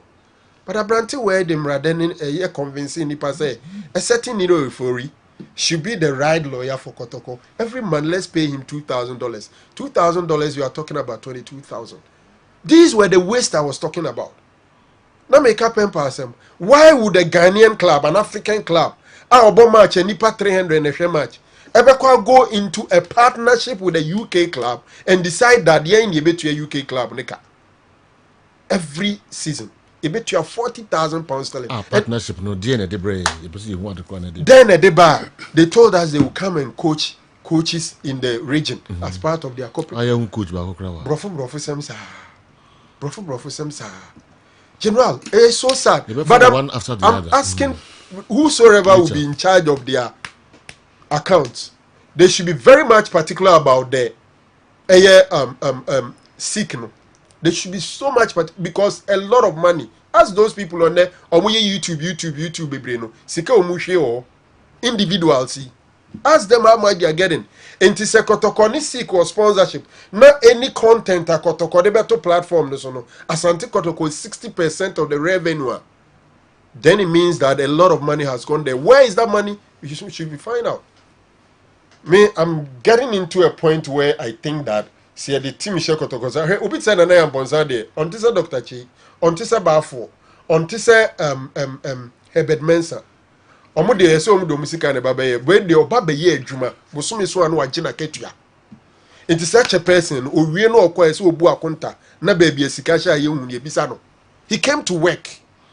Or charge de obeje. Almost 41,000 every month, including entertainment allowance and all that. For such an individual, he should be scrutinized. And say sika for baby say bisa. Nanada akusimi Musa say a board no and a mentia say on renew adwuma de ma no on sam mo nyebium waje adwuma no denti na nana ya mponsa sam na woka. The day-to-day administration of Asante Kotoko is by the management. I spoke about the board if you didn't hear me. Because board no has him. But board no on mission, on vision, on ambitions, on achievement, everything. Money, on management, yes, man. In Tisani, America, when the cosign seek contract, management. When the cofa Nero Euphoria. But the management was allowed to form their own. The funds a board no Masano money in our course. Mijidi is no na odeba bontin say board ne ye nhwe masa adama we nyina. I've said this time and again. I even said the board had slept. And maybe obi tena na akone ne microphone say in today in the course super mass our board of directors here no we are so passionate about the club. Edu ba bia fe do bia tiada. Ufo obi enko. Obi amfa ho. Obi amfa ho. Omu akoso omunya bre no mkohia na adane entokwa. We didn't de na ma we didn't de na ma. If you take from Masokunedu to Mariano Barreto, to Dr. Ogum, to Zabo, and to Nam Gazeli. Would you tell me that in terms of coaching pedigree is not in reverse gear?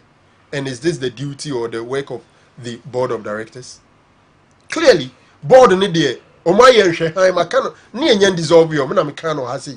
but I think that most of the work was done by Nana Ponsa and his team. So winning league, no one at the comment here. Do we say it's a board now winning league? Ejumano, oh, can you know Bumwa, Obia, one idea, but when you are going into specifics, you can then pick individuals and talk about specific decisions and their specific actions and inactions. Sɛ manhyia ɛhwɛ adwuma a ɔmo ayɛ no 3 years no na ɛsɔ ani a nkasɛ nkɔmmɔre ni ɔmo ayɛ manhyia hu sɛ ɔmo a metwa hui I've not heard anybody say manhyia yɛ wrong so or dissolve body. Yes, ɔhwehwɛ mpa wɔ take time ahwehwɛ biribiaa mu ɛna wahu sɛ board no ɛne ne management ɔmo mmabua kɔtɔkɔkɔɛ biara so nti no ɔmo ɔda ɔmo ase no biara ɛnkɔ ɔbɛyɛ ade foforɔ koraa nti menim baabi a questions ne hɔ ahwan no nyinaa no ɛfiri ɛba alright mame ɛnkɔ Newton Lati Marijata hɔ na sɛ wanya wina na anaa of course medim sɛ na ɔtwea nkosi memenda ne n'akyiri koraa no issues never picking one after the other of course na yɛhwehwɛ mpa na ɛnyɛ nsiɛ yɛnya wina no sure Young course straight ana. Yeah. Okay. We your best attacker of the season. Yeah. Na send di kan kyerɛ no. Attacker no, ye hwe omo anim ha omo attack na final third no. Omo ne attackers. The three nominees say Abrante and Edini Eduku, Hafiz, Wunta Konkoni, and Abednego Tete. Turana friend Zlatan. Na say voting no ekoye. Ye kan kyerɛ dada say the technical study group no na pick the 3 nominees no na afide ya piki wi a ye jai ama ye tie for ya hwefo eno no di echi we in social media ye use 3 platforms and they eje votes no ye use Twitter ni ye use Facebook and WhatsApp na say na enema esikoye me ba cho voting nso close 7 am ene na ukọ Twitter and dey na a pool na dey yent straight up ukọ Twitter obehu percentages na wo honom no Abrante ani din se na wo TV ne so no Abednego Tete enya 60% of the vote on Twitter afi Hafiz Wunta Konkoni enya 37.3% and Abrante ani din Samson Eduku of Tamale City enya 3% e wo honom that is 2.7 roughly 3%.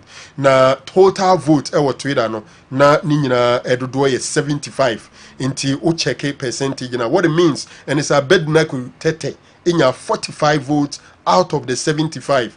Hafiz Wunta Konkoni inya 27 votes out of the 75 na 3 any vote ma Eduku on WhatsApp on so Abrante anything ede Abednego Tete inya 56 votes and Hafiz inya 51. That was close there and Edukunya 36. Then uko Facebook Facebook ni a total of 821 votes. Now out of 821 votes no Abednego Tete inya some 415 votes. Hafiz Wunta Konkoni enya 252 votes ena Eduku enya 154 votes. So general kan nyina boma in total Abrante and Eduku ena di third wonya 193 votes. The tosu mienu Abrante and Hafiz Wunta Konkoni ono nso enya 330 votes. So the winner for the best attacker of the season goes to Abednego Tete Zlatan. Some 516 votes. 18 goals into MZ ne goal scoring prowess did a lot of trick for him. Some 18 goals, he was the goal king of the just ended Premier League and he has emerged as the top striker or the top forward for a Kessben Ghana Premier League Awards. General, okay. All right. But if you had the next year, the best foreign player in our league. Na I'm say the day after tomorrow. Okay. Good.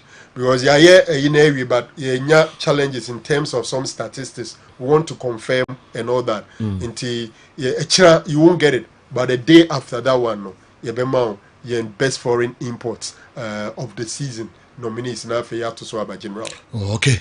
Kwame, is it enough for na udwe every a year asen and suta? Okay. And anyway, by the old day, but the tia one say under this board and management, you know, as in Tokawa Kotokum crowd. Ntokwa Kotokum within the board Nankasa Ntokwa wum Nkasa Chuchi ni why baby or time baby and Abba within board Nankasa Asante Koto supporters and so no as Ntokwa ni why baby de bian Tokwa club Nankasa kra so no players no okay say Drew baby and I can say boys be boggins you know yeah Refi oh na why na you I'm blaming on one of the players I was saying, he blamed them. He blamed coaches. Coaches, yeah.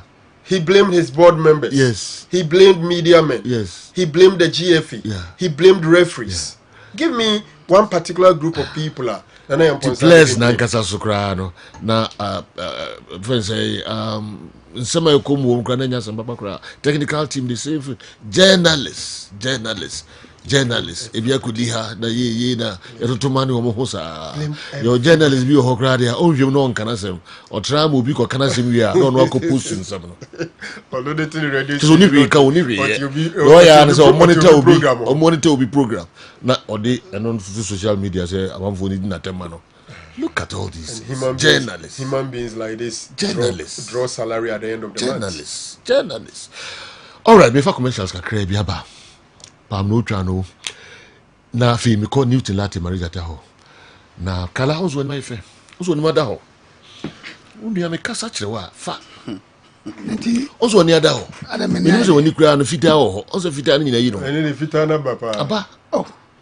Kala why fe do. Woni mai tun. Sometimes some abstinence is good. Yes. You who can create a more. Now we're back. What's up, Baba?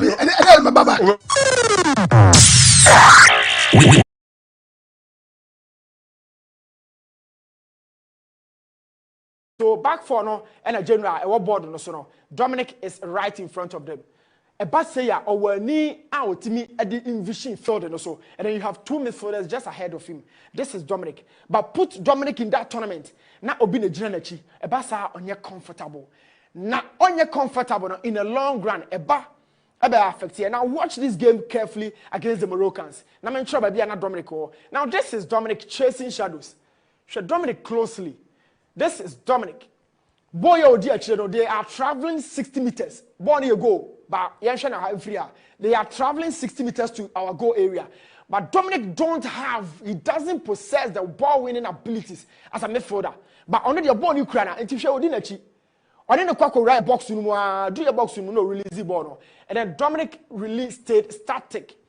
The release the ball and a soccer can't ball in the shape, but Dominic is just static, he's stationed here. Our brother movie. But Bono, after so release you, no one can ball in the tomorrow. And now look at Dominic. Only the ability, the capability to track somebody. But so share positionally, we had an error here. Before Bono Bebano, this is Salim Adam, and then this is Dominic Sobila. But watch something here. Omumi no. There's a big space. This is the ball recipient. So Oshaya your team no, as say you shoot your home in the foot. It's something that we need to really work on. Two midfielders in a cheat, there's a space.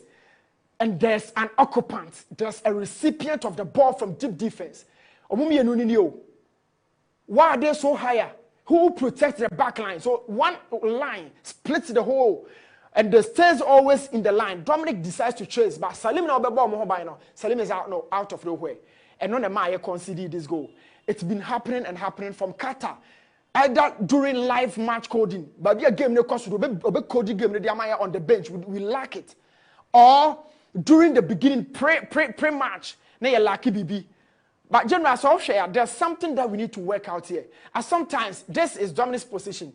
He's so higher up the pitch. And question about Kwame Busani say, Tanko and the coach Dominic Sobila or Lions. What if and you're not a coach in the dia, a Dominic onya even position more. But before I want to turn it, make sure there be two midfielders and no mujina. So Dan lad, and you can understand the frustration from the boy. I've had the call and Madin Komokakra, and even on the field, Salim Adam and Dominic Subila had some sort of exchange of words. Lot of misunderstanding. Two players will bear him the SSO base here. But the coach said Salim should be at the base, pushed Dominic up high. The real question I'm asking now, starting from Qatar, we made a tactical error against the Portuguese here by fear. I know Walker really understood something. Now she game, and I know Walker 52nd minutes, me catch us we Dominic Razak Kasim and I walk off free game. The same thing at Tanko so yeah, 52nd minutes, go and check the time. And also realize you know he Salim Adam ne in Sobile in the free game. No, you two in the free game. 52 minutes after realizing the error, Satana Morocco for the call. No more query. How are we preparing for tournament? Do we go with the strength we have like your Myanmar, your Isahaku? Now boxing is how be with some say yes when you defend and then you attack. So all defending and as a attack and all defense and how do you then protect it? The shield itself had an error. How do we then win? I am sorry to say this, General, but Guinea funny hope was to see a Kwakoshomo. That game will be tougher. Me can ra. Me also Canada. Who open up 100% against the Guineans, or who defend it for them to attack you and rely on counter-attacking situations. It's very, very tough. But we've been exposed tactically against the Moroccans. Let's see what happens against the Guineans. If you bet me are correcting your mama kuminu, near to me to the general. When me fancy I know that. I'm right. Now against Guinea.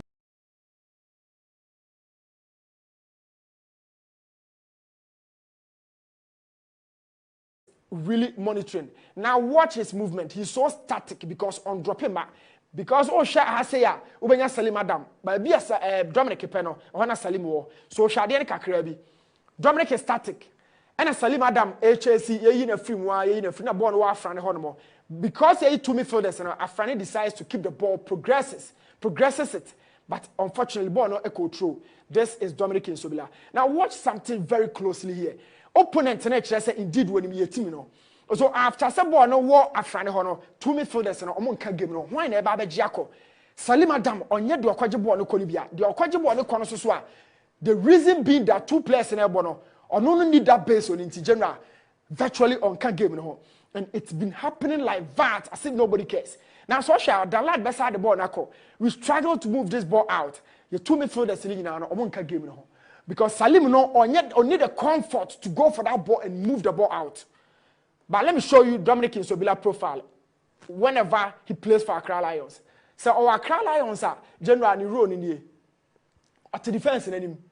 Not two agent in him. But tournament in there or can two which is naturally unfavorable area for the boy. So either you sacrifice somebody now person increase height, you know. And Dominic has always been playing from the base. That is the natural habitat of the midfielder. So he has to have two players just ahead of him. No national game no diaba. It's like telling Busquets to do the job of Iniesta. Respect football technicalities. Now you grow game, you know. For the third time, this is Dominic. He always loves to sit just in front of the back line. So back four no and a general a board no so no. Dominic is right in front of them. A Baseya or ni out to me at the envision field and also, and then you have two midfielders just ahead of him. This is Dominic. But put Dominic in that tournament. Now Obina Generchi, a Basa on your comfortable. Now on your comfortable in the long run, a affect here. Now watch this game carefully against the Moroccans. Now I'm sure by Dominic. Now this is Dominic chasing shadows. Show Dominic closely. This is Dominic. Boy, oh dear children, they are traveling 60 meters. Born you go. But they are traveling 60 meters to our goal area. But Dominic he doesn't possess the ball winning abilities as a midfielder. But only the ball you cry and if you didn't achieve. Or then the quack right box do your box no release the ball. And then Dominic stayed static. The release the ball and a soccer can't ball in the shape, but Dominic is just static, he's stationed here. Our brother movie. But Bono, after so release you, no one can ball the atumino. And now look at Dominic. Only the ability, the capability to track somebody. But so share positionally, we had an error here. Before Bono Bebano, This is Salim Adam, and then this is Dominic Sobila. But watch something here. Omumi Enuachipe, no, there's a big space. This is the ball recipient. So, Oshaya, your team, no, exercise you shoot your home in the foot. It's something that we need to really work on. 2 midfielders in a cheat, there's a space. And there's an occupant. There's a recipient of the ball from deep defense. Omumi Enunio. Why are they so higher? Who protects the back line? So one line splits the whole. And the stays always in the line. Dominic decides to chase, but Salim now Salim is out of nowhere. And none of my conceded this goal. It's been happening and happening from Qatar. Either during live match coding, but be a game no cost to coding game on the bench. We lack it.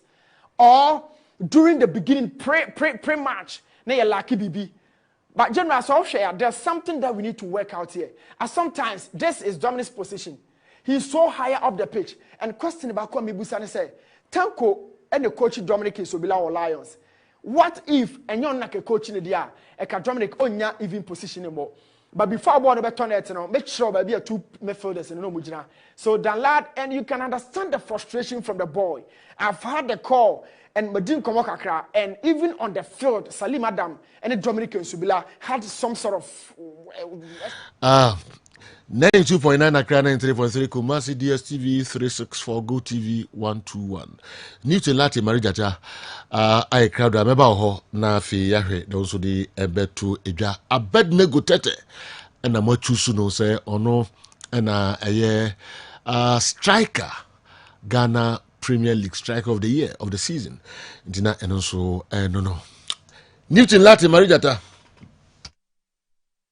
Thanks, General transfers no cost already every day we are here update kakra the man ashafoni for run it down there and say can't Ghanaian players of course transfer room.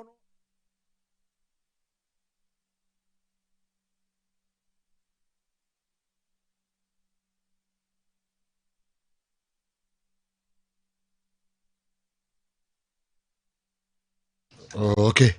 I'm saying you challenges kakra. Emreno tutum nemo tutum I was saying I go back to Marie Jata. What kind of contract did the board sign with the management that gave the management that power to disrespect their masters? It's serious.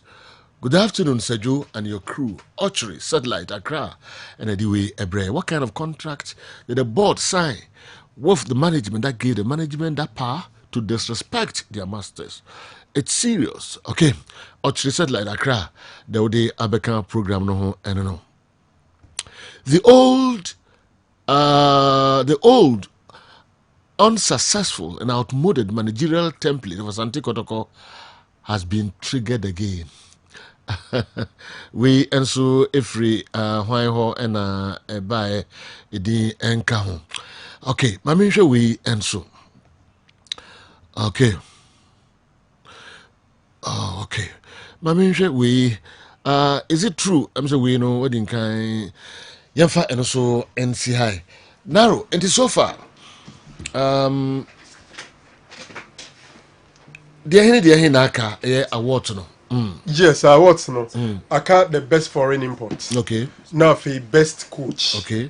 Then which you know the overall best player of the season. Referees in this year and Famanka. Okay. This year.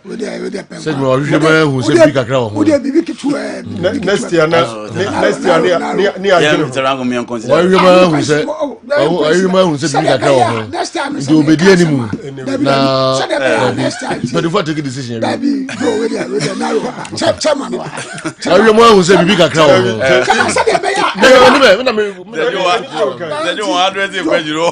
Why you man who said Jama? I'm saying Coco Sika. Do by any what the animal as usual percentage.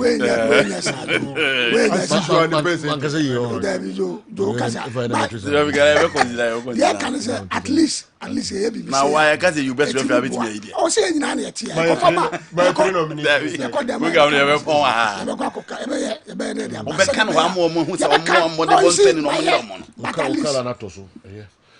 All right, Mami ko need to let you know no more to talk.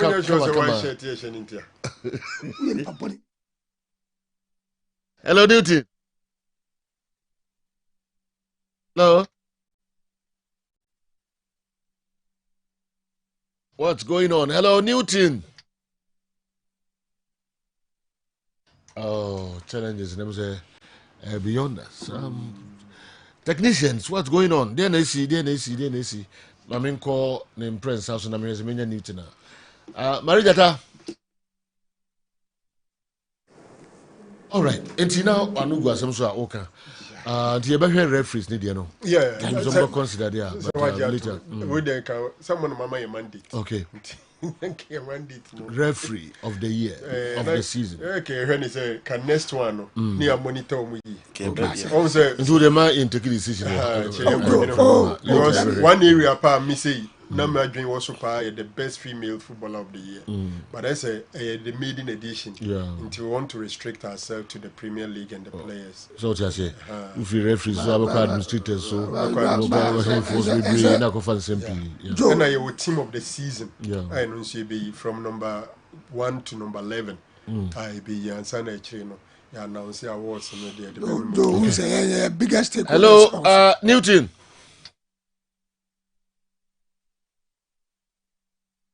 Okay, I'm saying that big stakeholders. It's a Hanover Pacho. Oh, interesting. We are not feeling what Alice Minka. Just all when you be. No, what I share and test assets. Kessben cries. You have got 2 committing in him. Okay.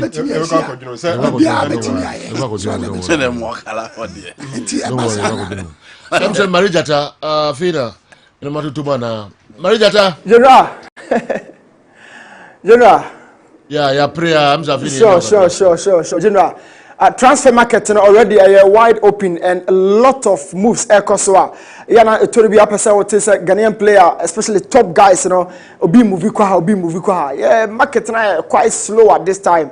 But we still have other couple of players. General, amount for Eddie Omachia, or more try say Omeyo sign it. And Osha Board no so me Terrell Ewo Hasia from Manchester City. Ajuma is the name.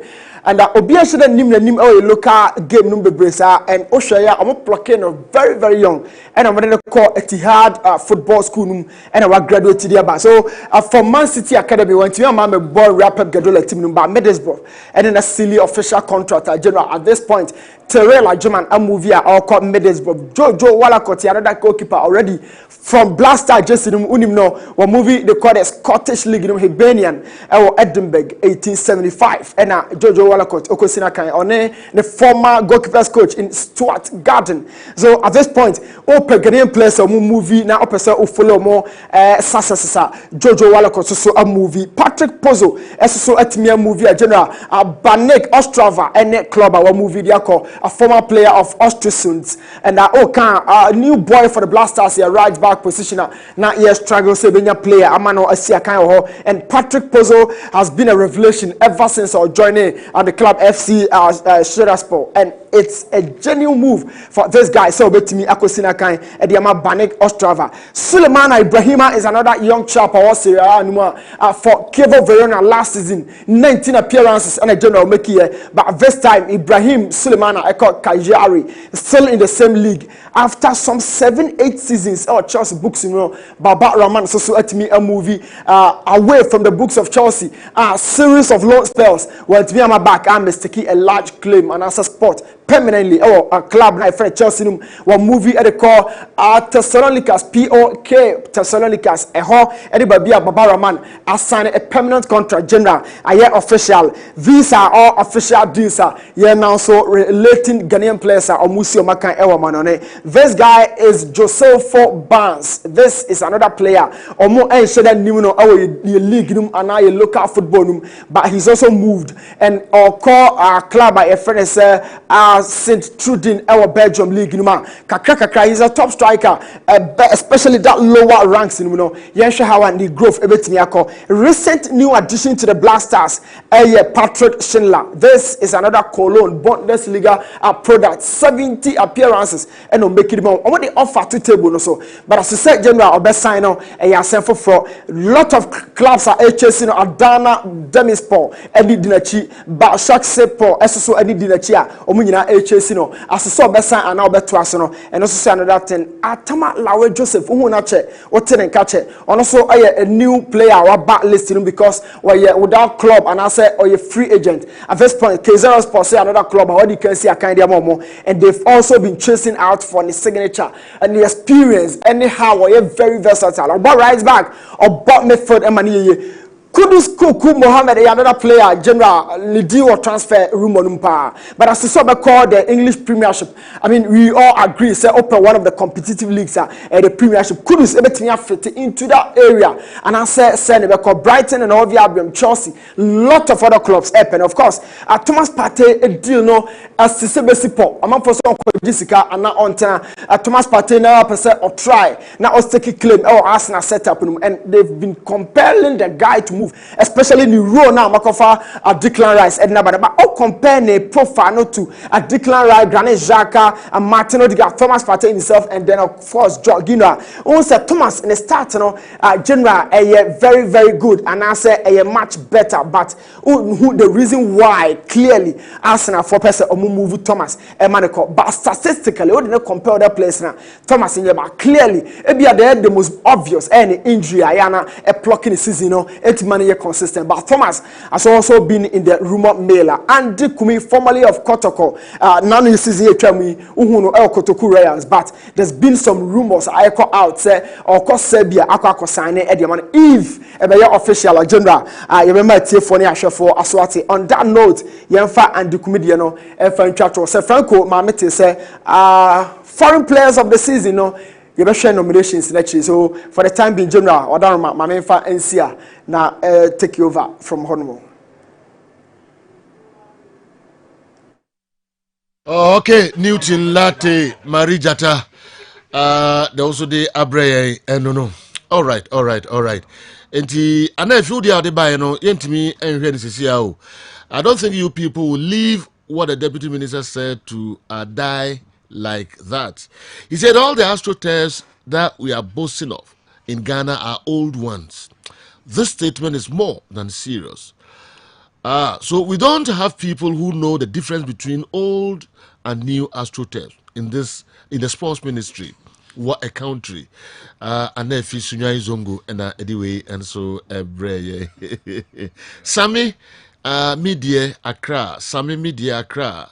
What is Andy saying? I'm not assessing the Ghana Football Association when he said, looking at what the FA has done, they don't deserve 50% to continue. Please, is this not assessing, sir? What is it? If this is not assessing, what is it? Sammy Media Accra, also the buy. No. My name is Maxwell Atanga, an attacking midfielder. Please, I would like you to do me a favor. Okay, with a Heart of Oak, from Heart of Oak Management. Okay, I want to go for tries. Okay. What the info is here later. Nah, and also the Abramo.